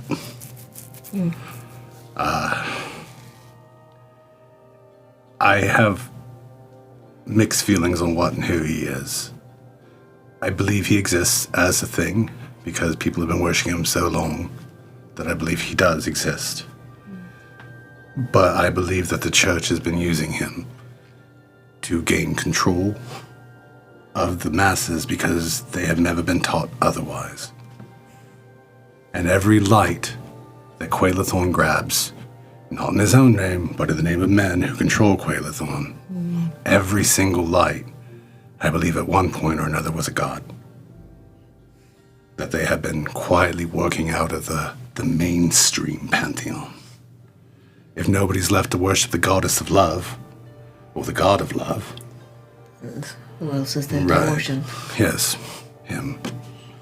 And little, slowly but surely over millennium, I believe they've been co-opting everyone else so that only he remains. See, I don't even think he wants that. If he could think about it, I don't think he wants everybody's power. Why so? What's the reason for it? Unlimited power, so many people worshipping him. What kind of power would you want out of that? I don't know. I'm not a god. I just want my family and my pigs in my face. Like, it's what I want. But for him, I don't believe he has consciousness. I don't believe he has Tuea's abilities. Like, you know, like there's never been a cleric of his. There's never been a healer of his. He's never touched anyone directly. As far as I know, anyway. Fascinating. Why? What is your interest in this aside from just academic? Just trying to get some clarity. Yeah, well, to all of them out there, I'm an idolater. Right? Some asshole tried to stab me on a boat. I have seen people in my country take the name of the maiden in vain as an excuse to do things that were abhorrent for everyone else. Because power calls, right? It corrupts absolutely is what it does. I don't believe that. I believe it can corrupt if you don't have a strong moral foundation to rely on. But it could just easily go the other way. Too much moral, too much faith, too much anything. Could be just as easy. I'm doing this for your benefit. I'm doing this for you. You must, you know what I mean. And that, in my opinion, is corruption in a different kind of way. And I think what these people are lost. They're looking for something to see out of this darkness that surrounds them in their day-to-day. Too much, too fast could be too much, though. I have witnessed it. It is not a good thing. And it is not, let's say, beneficial for us either. We're surrounded by all sides by our enemies and potential friends. Well, I consider you a friend. Yes, I do too. And that we are both in the same accord. But out there, beyond this ship, out there, I'm not going to lie to you, Mitra, I never do. It's just, they're going to try to kill me or him. Or me? Less likely you, but more me, him, and him. We're the ones who'd stand in direct opposition to them. You're just an outsider. So you're the same as, by their logic, at least as far as I'm aware. I essentially put myself out there as part of this party by what I did. And I will happily do it again. Thank you. But the sun is coming. And we've got to get moving. I'm not looking forward to tomorrow. And that'll be the end of this. As that was, as that discussion was going on, and the crew of the Frankus is getting ready to go with the dawn, and everybody's kind of going through their morning rituals. You, Ricinia, you have a very thoughtful grip and a pensive come up to you, and he flops down next to you. Ricinia? Hello. Girls are weird. And he's just staring up into the into the sky. Girls are weird. What do you mean by that? Girls are weird.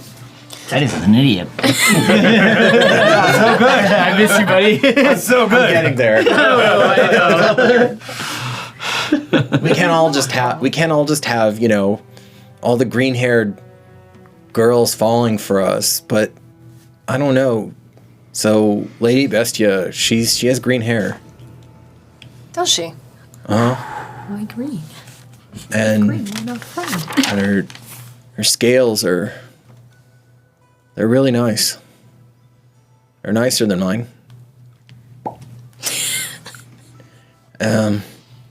But I know Trisley's going to have to go through that.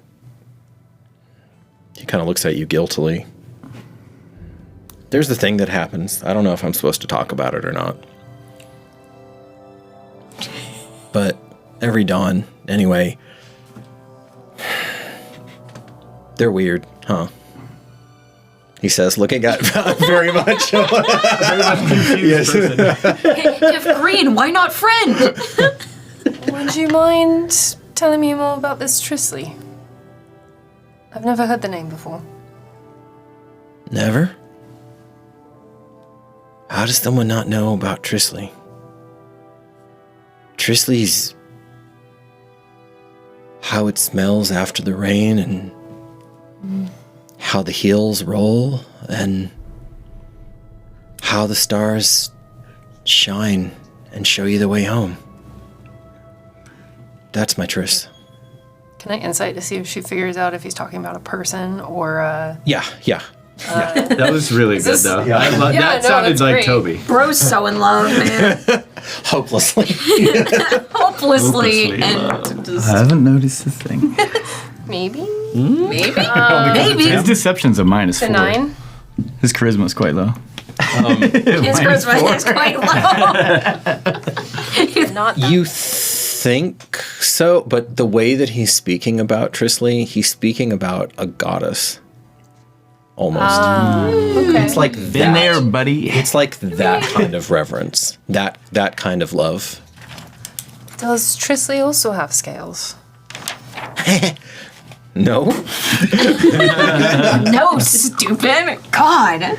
Don't even talk about it. No. Trisley's perfect. Forgive me. You're the first person I met that has skills, and the second was just now. Well, I won't be the last. I hope not. Really? Well, I've met someone with eyes close to yours, but not. I hope I never meet another one of those again. But I don't think you're the same as them. Well, I've just been told that my eyes are suggestively reptilian before. He blinks and you see the gold orange orbs there. They're gills. Suggestively. They're gills. What do you see? Not reptilian.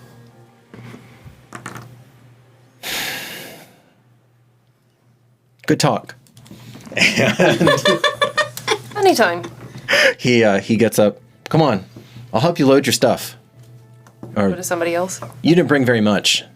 He's like, I guess you don't really need my help. You don't really bring very much. I travel light. Yeah, I can respect that. And you see, and as it lightens, and kind of you get the full beauty of dawn. You see that he's wearing a very different cloak than what he left the camp with last night. There is he is wearing a beautiful black silk cloak with red trim. Oh, boy's got a native. Got a little gift. That's so sweet. And as soon as he sees you see him with the cloak, he's like, that. He hides it. Yeah. Wow. He's like twirling in the sun. I didn't know this was still. He takes off and folds it up real quick. Here, I'll just and he throws the other one on. Did I actually sleep in that thing? Well, it looks soft and comfortable. I'm sure it was a nice, good sleep. I mean, I kind of like the silk. She said a lot of. More you. Well, before last night, I pretty much thought I know, but that young lady is really confusing. Confusing how? Well, she was telling me that. I mean, I've heard it before. Yeah. Green hair and green blood and greatest Magnus and blah, blah, blah. Founding the Empire. Yeah, I get it. But, like... Is that clicking in my brain at all? Yeah, that... Player me and knows about this. Yeah, no, it is. It is. You're pretty well educated in history, honestly. Like, way beyond, quote-unquote, your station. Green scales. Well, I mean, there are different interpretations of the founder of the Empire. But one of the things that is less known about him is he definitely had green hair. And that's one of the reasons why it's seen as such a big deal when these patricians are periodically born. And remember, the green-haired ones are invariably chosen. Mm-hmm. Okay. And before the Age of Heroes that you're currently entering, sometimes they were literally the only chosen of their generation. Interesting. Yeah, it's there are a lot more chosen now running around the world, but that's still a pretty new thing. That's only the last couple of years. So just part of the reason they're freaking the frick out. Did Wex have green hair? What's that? Did Wex have green hair? No. Okay. No. Okay. So original. Yeah, the original, the OG Bellator Sanctus, way back in the day, in the Stone Age, literally.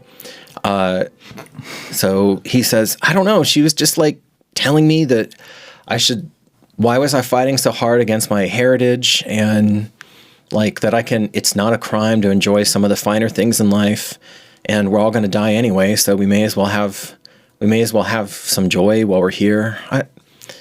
It's really, to be honest, it's a really weird way of looking at the world, Rosinia.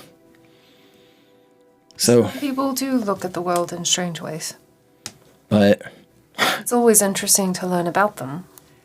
But it's always important to know which one you hold. Well, she does have a really pretty singing voice. She sang for you. Yeah, I thought she was a mono-bender at first, like I am. So, sorcerer. But, actually, she said that one of the very oldest gifts in the Empire, the one that's always been there, has been Song Spell. And so she could sing, and it made me kind of feel like, I don't know, warm and strong. I am strong, but like 13-year-old here, guys. Powerhouse, really smart, but Is this a new thing, or She's have a I heard of bard. this? this you have not heard of before. But then again, you haven't had so many chosen, pass Did she through. ask you anything? How do you mean? Ask you to tell any stories Yeah. about Dominique? I was more careful than that. My boy. Good. My sweet boy. But anyway, like I said, it's kind of weird. I don't really know. Do you think she's... I don't know. Do you think they're bad? I don't know yet. Okay, that's fair. I like to learn about people before deciding about them. You're kind of weirdly smart. You know that? I've been told that. And he does smile. All right. So you're going to tell me about like the blob creatures and stuff, right? Because that just sounds neat. Blob creature. So he wants to Something hear tells about... me you would enjoy those stories. And Remind me Gelatinous later. cube moment. Yaffet.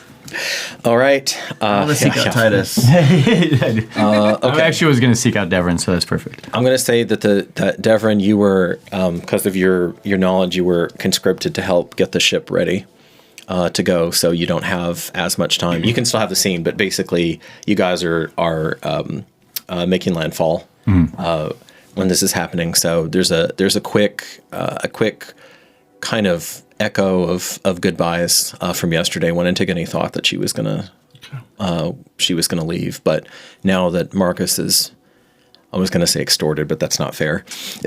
Now that he's gotten a promise for her to come back in 2 days, and you see her, she's not sure, but she walks to the gangplank with you, and she's taken out. It was a lantern, a little tiny votive candle. It was a tiny votive like candle, a little like the stub of something that she. That's what I thought. For some reason, I don't know. Like my brain mismapped that, but okay.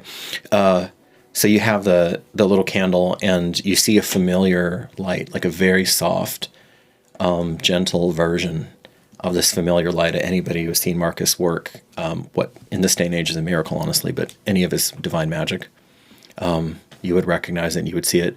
Rosenia, you haven't seen it before, but this must be what the hubbub has been about. All the hubbub has been about. There's been quite a bit of hubbub and talk of how they've gone insane up in Germentum and their heretical practices going on, et cetera, et cetera. She's just watching. And you see the candle. The captain is not wearing it, but she has it. She has it in her hand. All right, y'all. I reckon this is gonna be the last time I see you for a bit. A lot can happen in 2 days. Thanks, Devon, for helping us set 2. There's a lot to do, you know. My pleasure. Hope to see you again soon. And us, Dominique. And us. Thank you for caring so much about a pug, demon or otherwise. I've almost lost my life for a few dogs. Yeah, I hear that's kind of a thing with you. I'm told I'm insanely loyal, just like them. Their worst traits.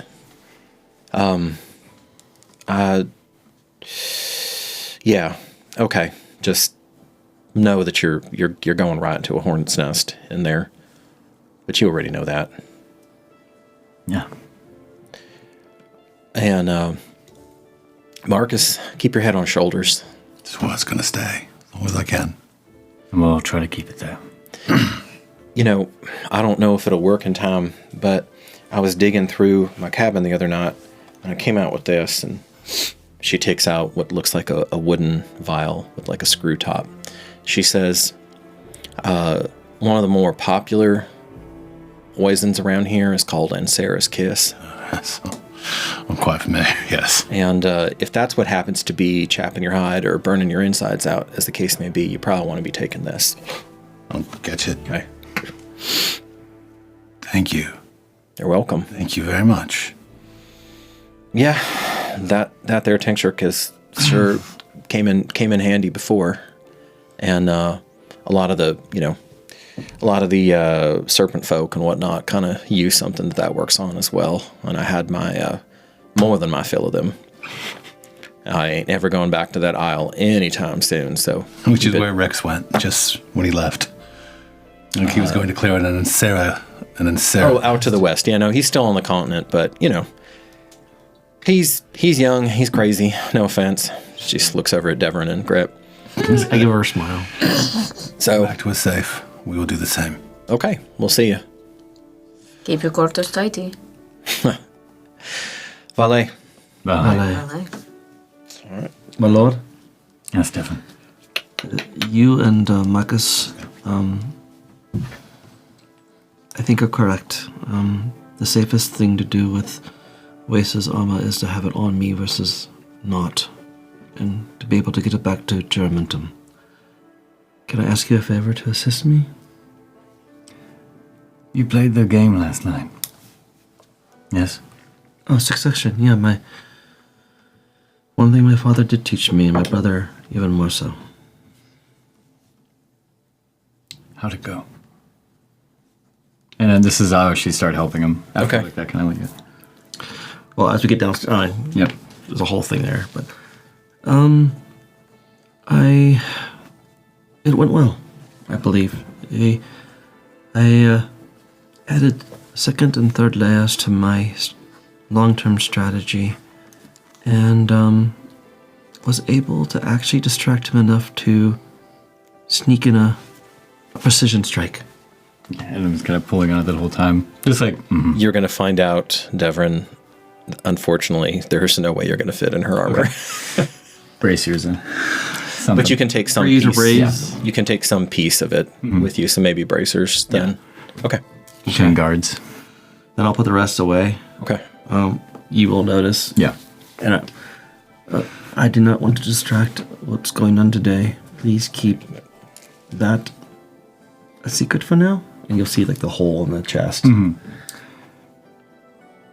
Right over. You're Look at it, and then he's actually going to turn Devon and put him directly in front of him and be like, "She'd be proud of you.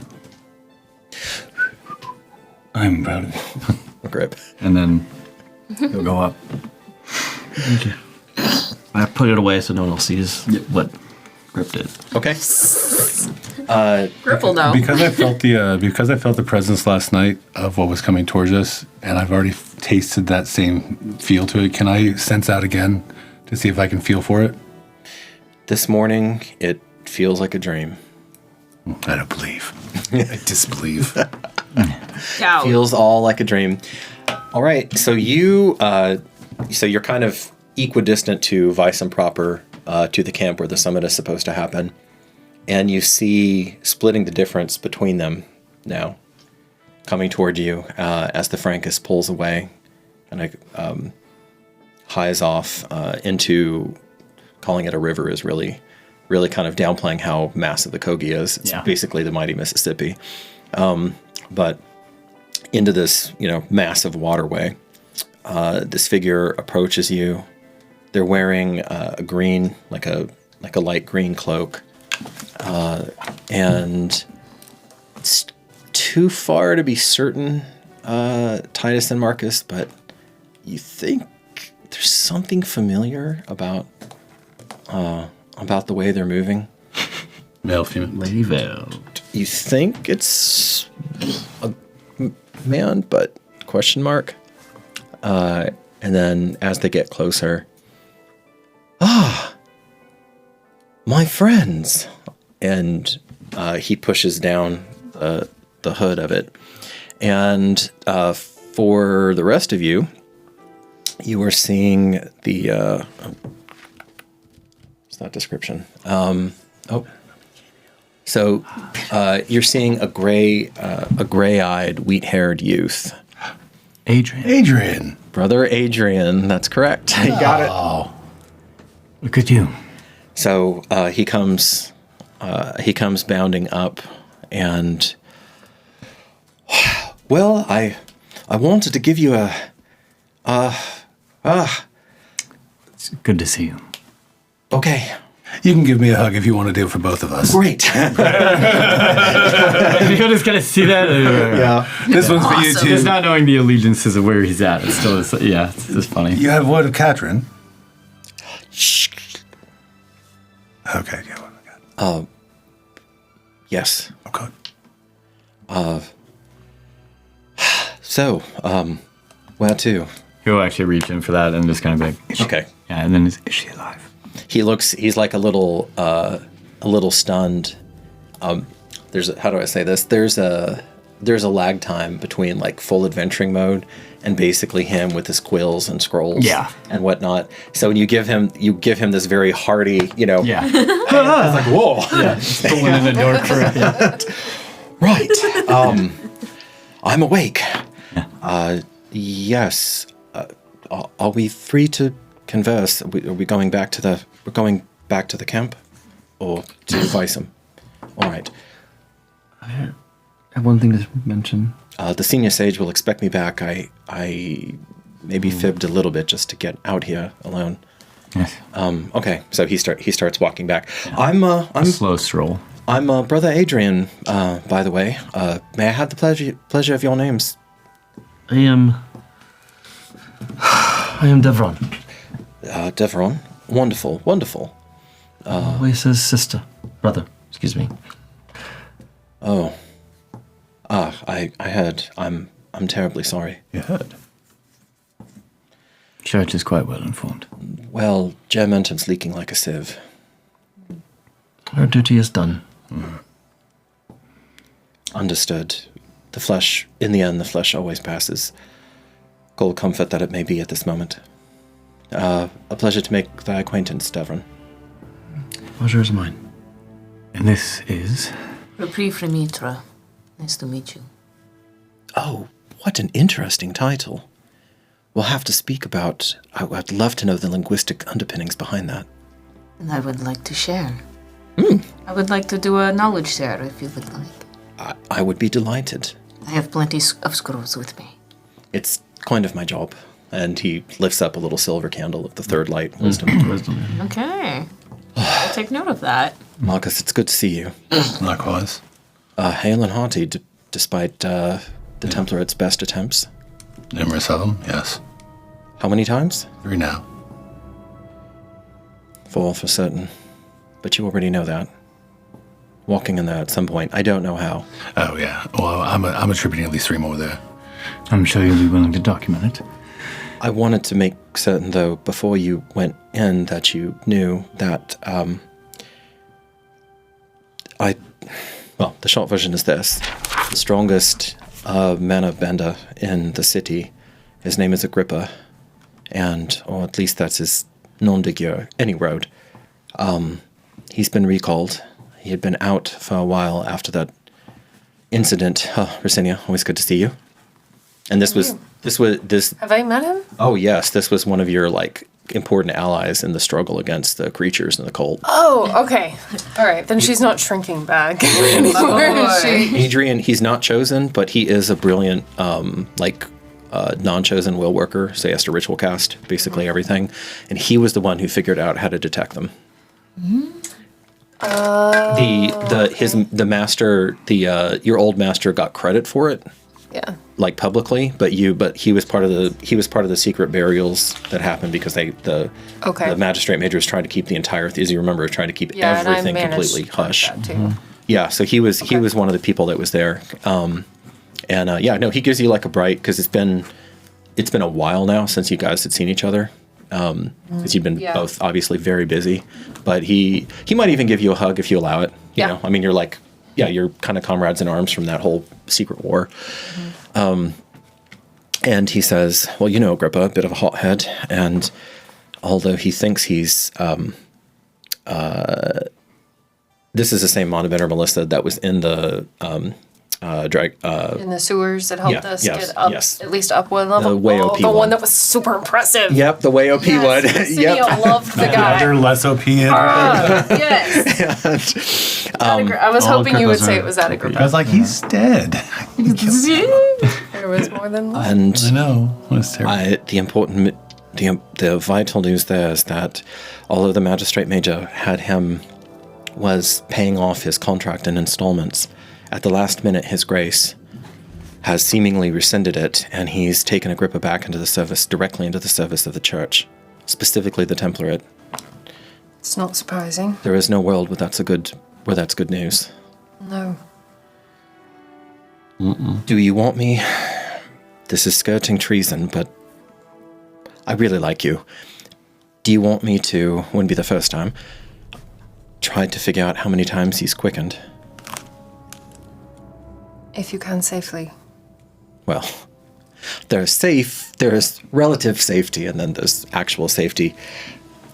I appreciate that. And he holds up for a second, because if you get any closer, you start to run into the risk of getting kept swept up in the sweeps that they're doing, caught up in the sweeps. And he says, Domini, and to give the audience a little bit more context, so Brother Adrian was a character who appeared way long ago.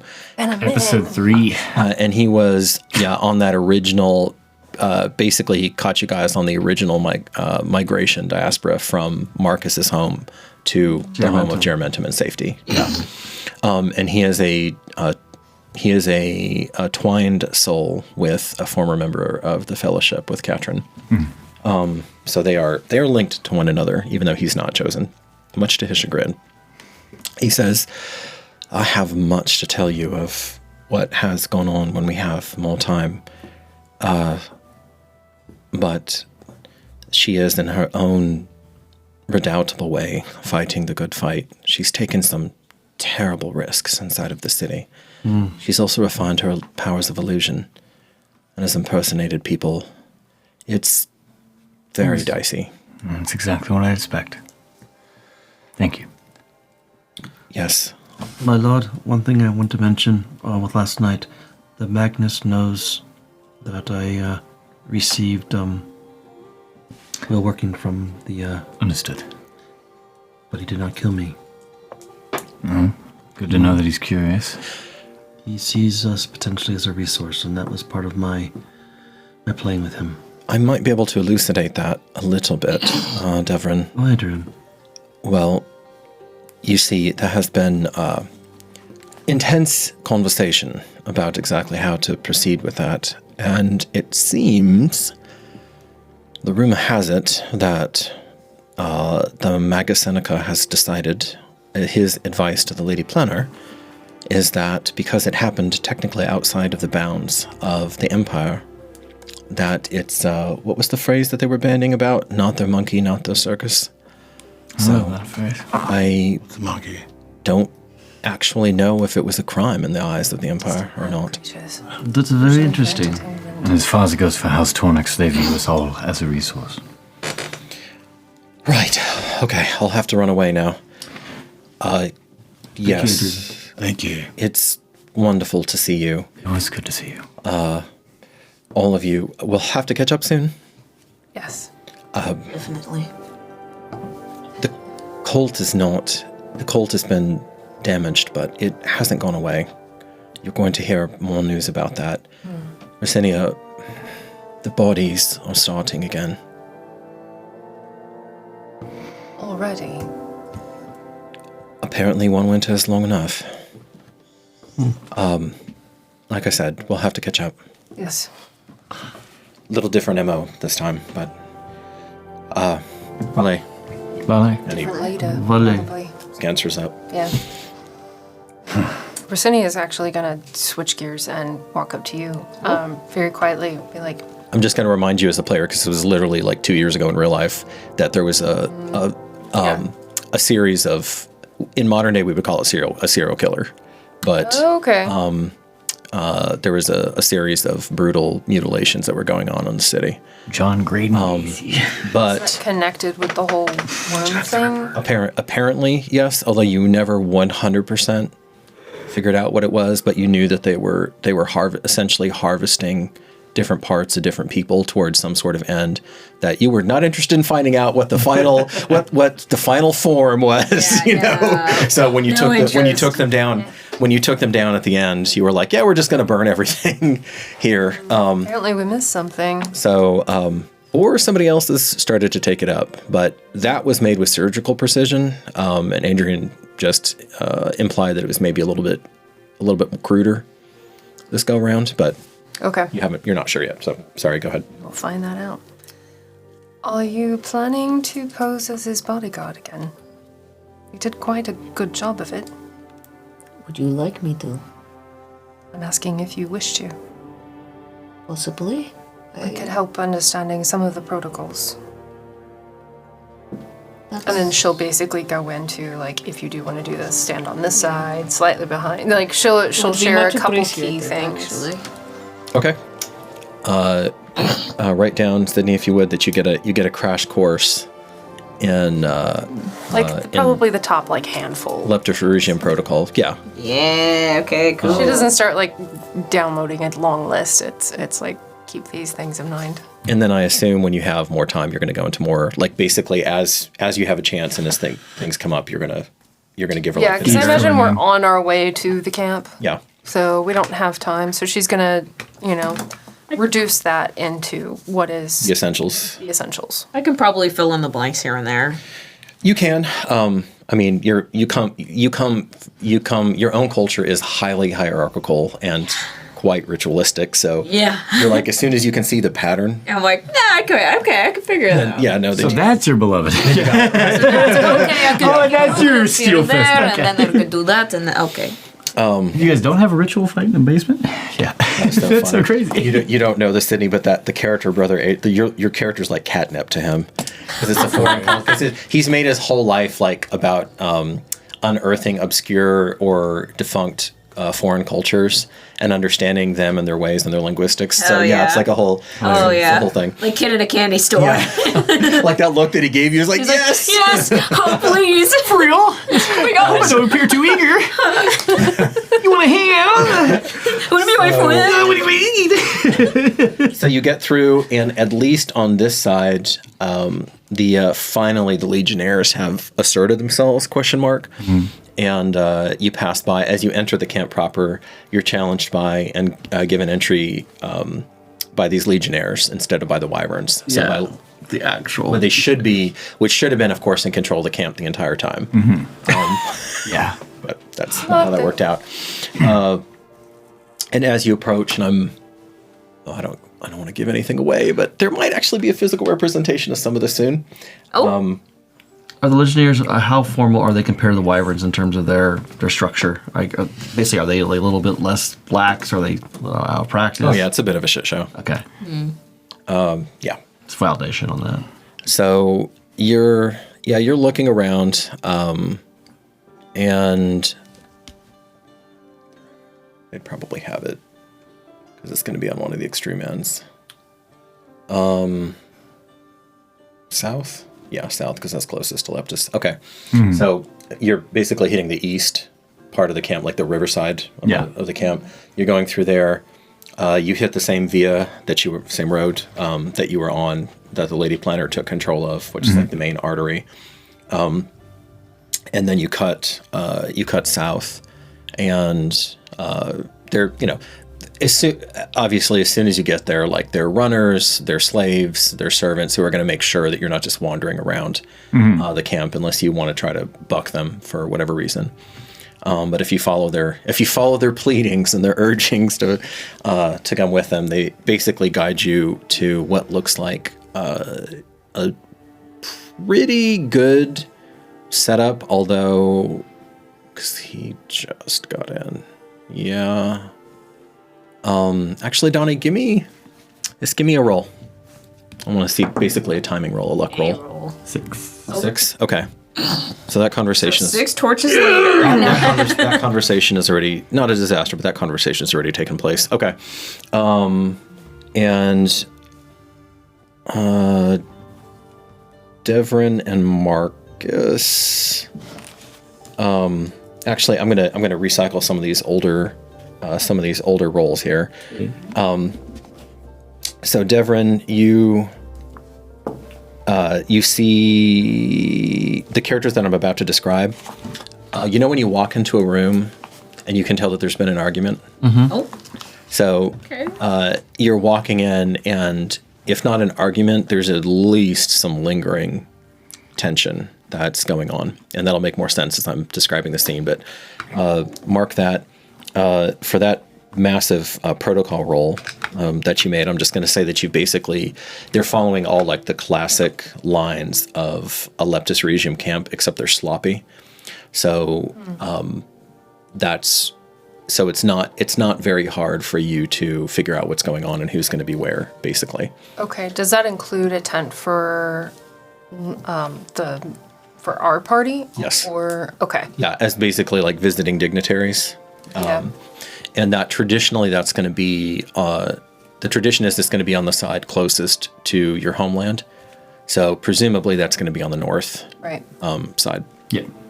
And I know I noted this before, but in a well-run camp, everything is put down with mathematical precision, and it's extremely consistent. So camp gets picked up, camp gets moved, camp gets set back down again. It's the same camp. Right. Makes perfect sense. You don't know yet.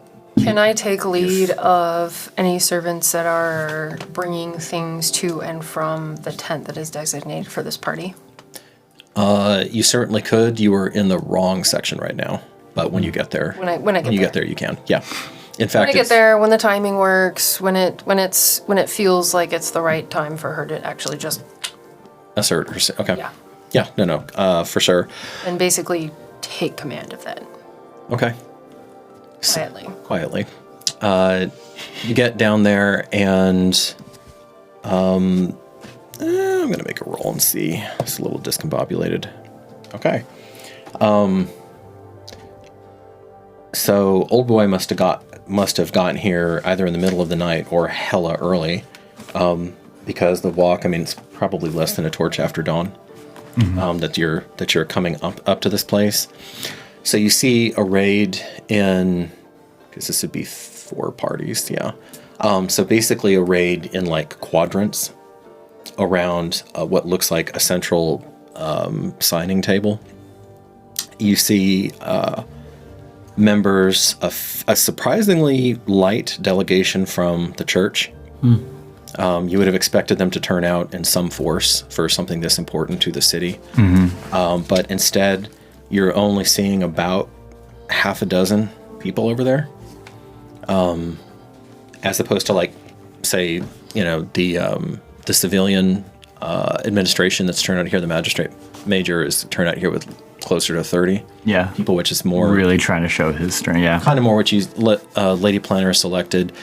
About that number, she has a number of wyverns that are kind of like on the second ring of that quadrant, like behind them. So it's broader, but they're not really participating in it. They're essentially just props, really.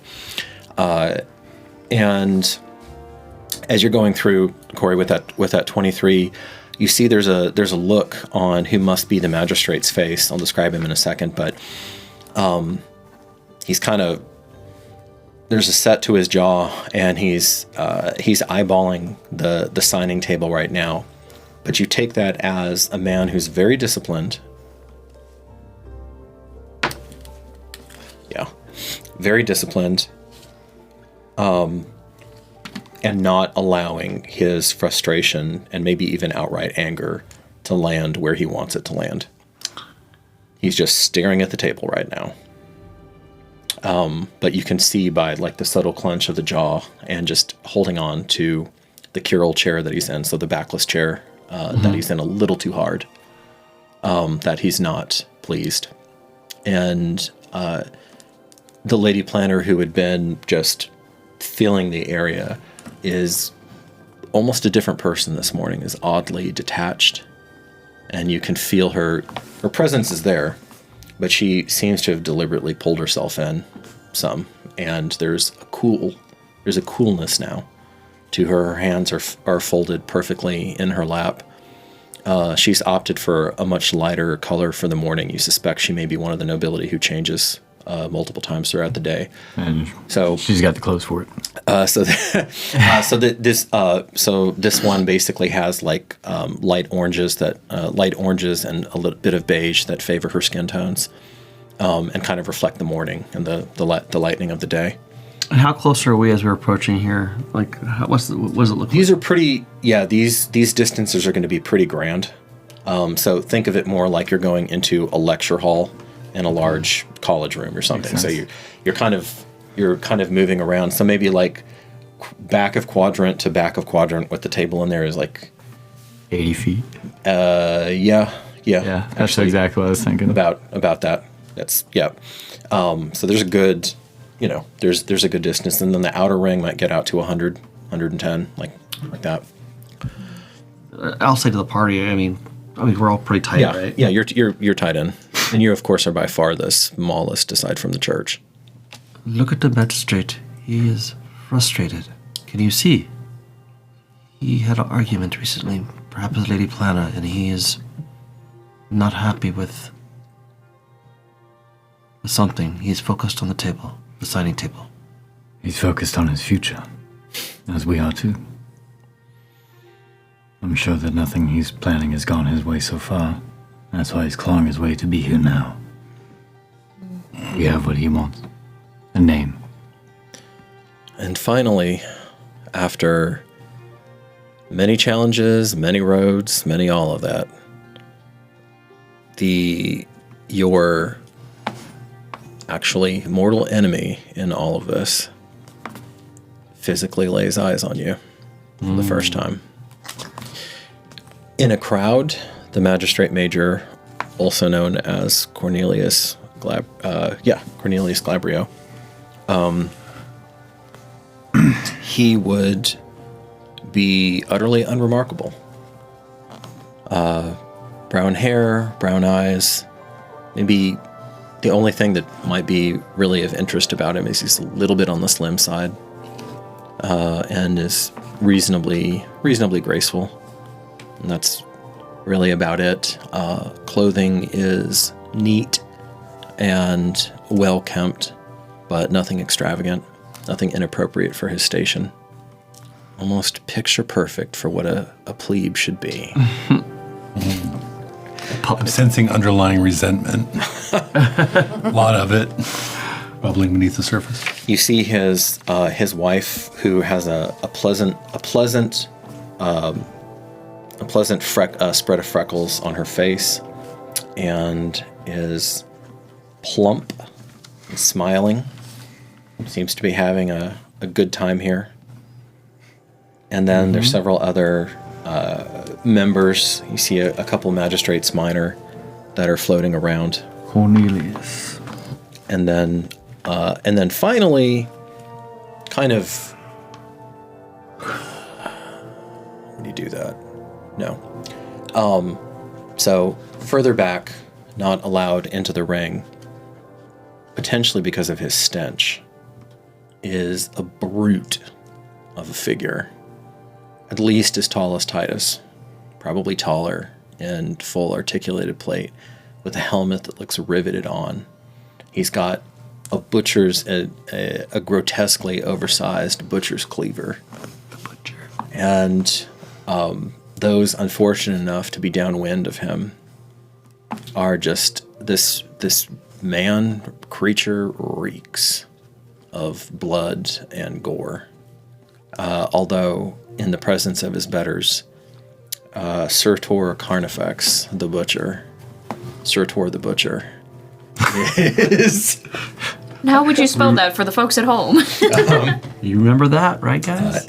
Sertor, so Surtor is his first name, and then his title is Carnifex, Carnifex, or Surtor the Butcher, who you have been warned of before.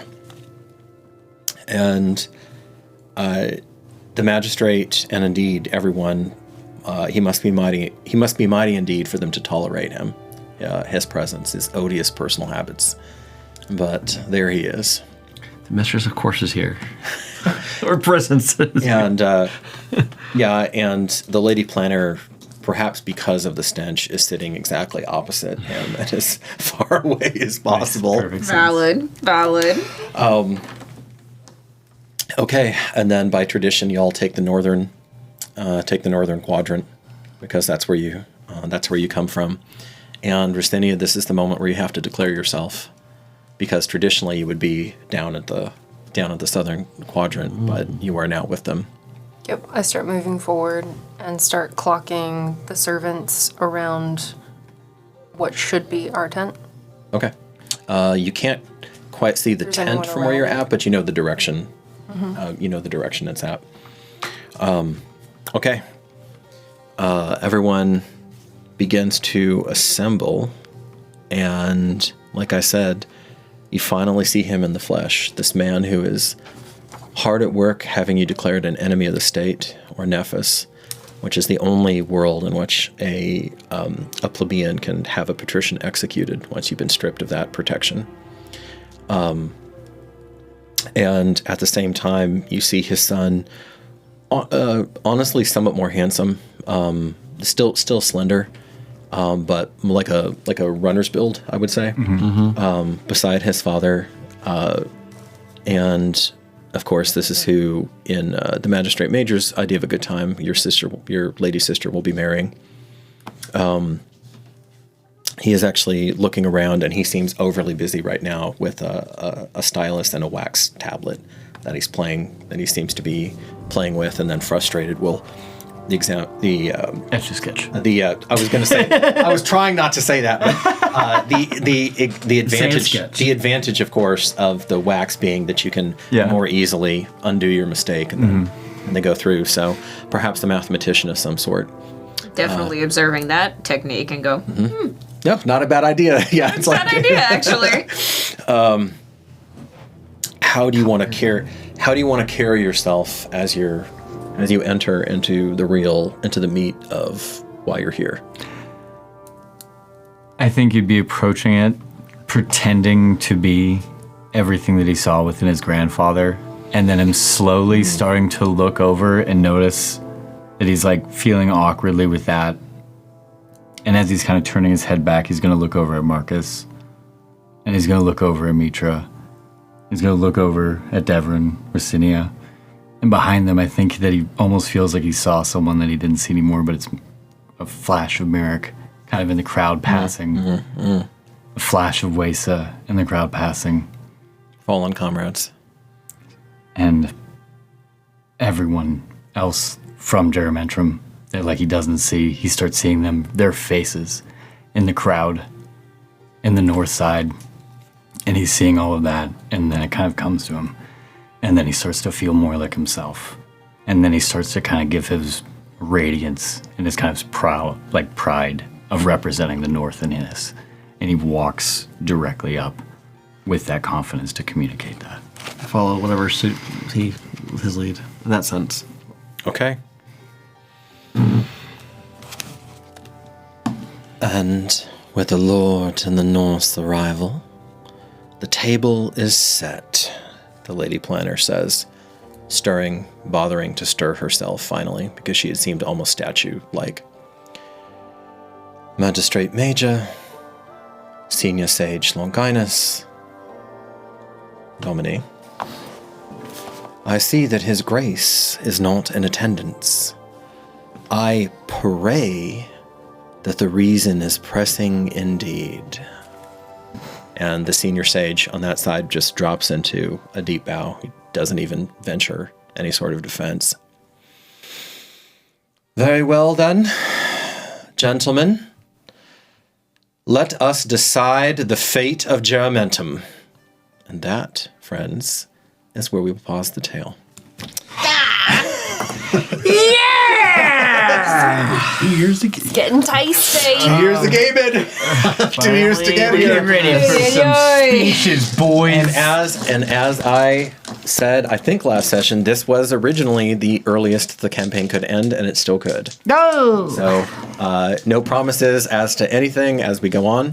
Anything's possible. But we will see. Faraway friends, this has been quite a night, both in-game and for out-of-game for technical Before reasons. We go, oh, yes. We didn't do MVP. Oh, from last time. No, you were so right. Fittingly enough, Grip. Aww. Ow! And you're going to get it again because you played him this time. Actually, thank you. No, so seriously, most valuable player. So that's something we do. We vote in the comments or on Discord under the Septima Ultima, I think. Comments. Optima channel that he had. So yeah, comments are kind of nice because it helps for a lot of different reasons. Also, I love to engage with everybody. So I know so do y'all. So that'll be that'll be a really good one. Congrats, with Toby. We miss you. So we do miss you, Tobes. If you whatever you liked, like whoever your favorite character was, if there was something that was interesting, if it's something that we can improve on, if if there's too many terms flying, let us know about that too as well. All right, I'll probably for the next couple sessions until we're like well and fully underway. I'll probably keep giving this reminder at the end. So thank you, Sydney. No, that's really good. So as you go on about your way out there, stay safe, stay curious, and we will see you back here next time for the fate of Germentum. Yeah. Bye. Bye guys. Olé.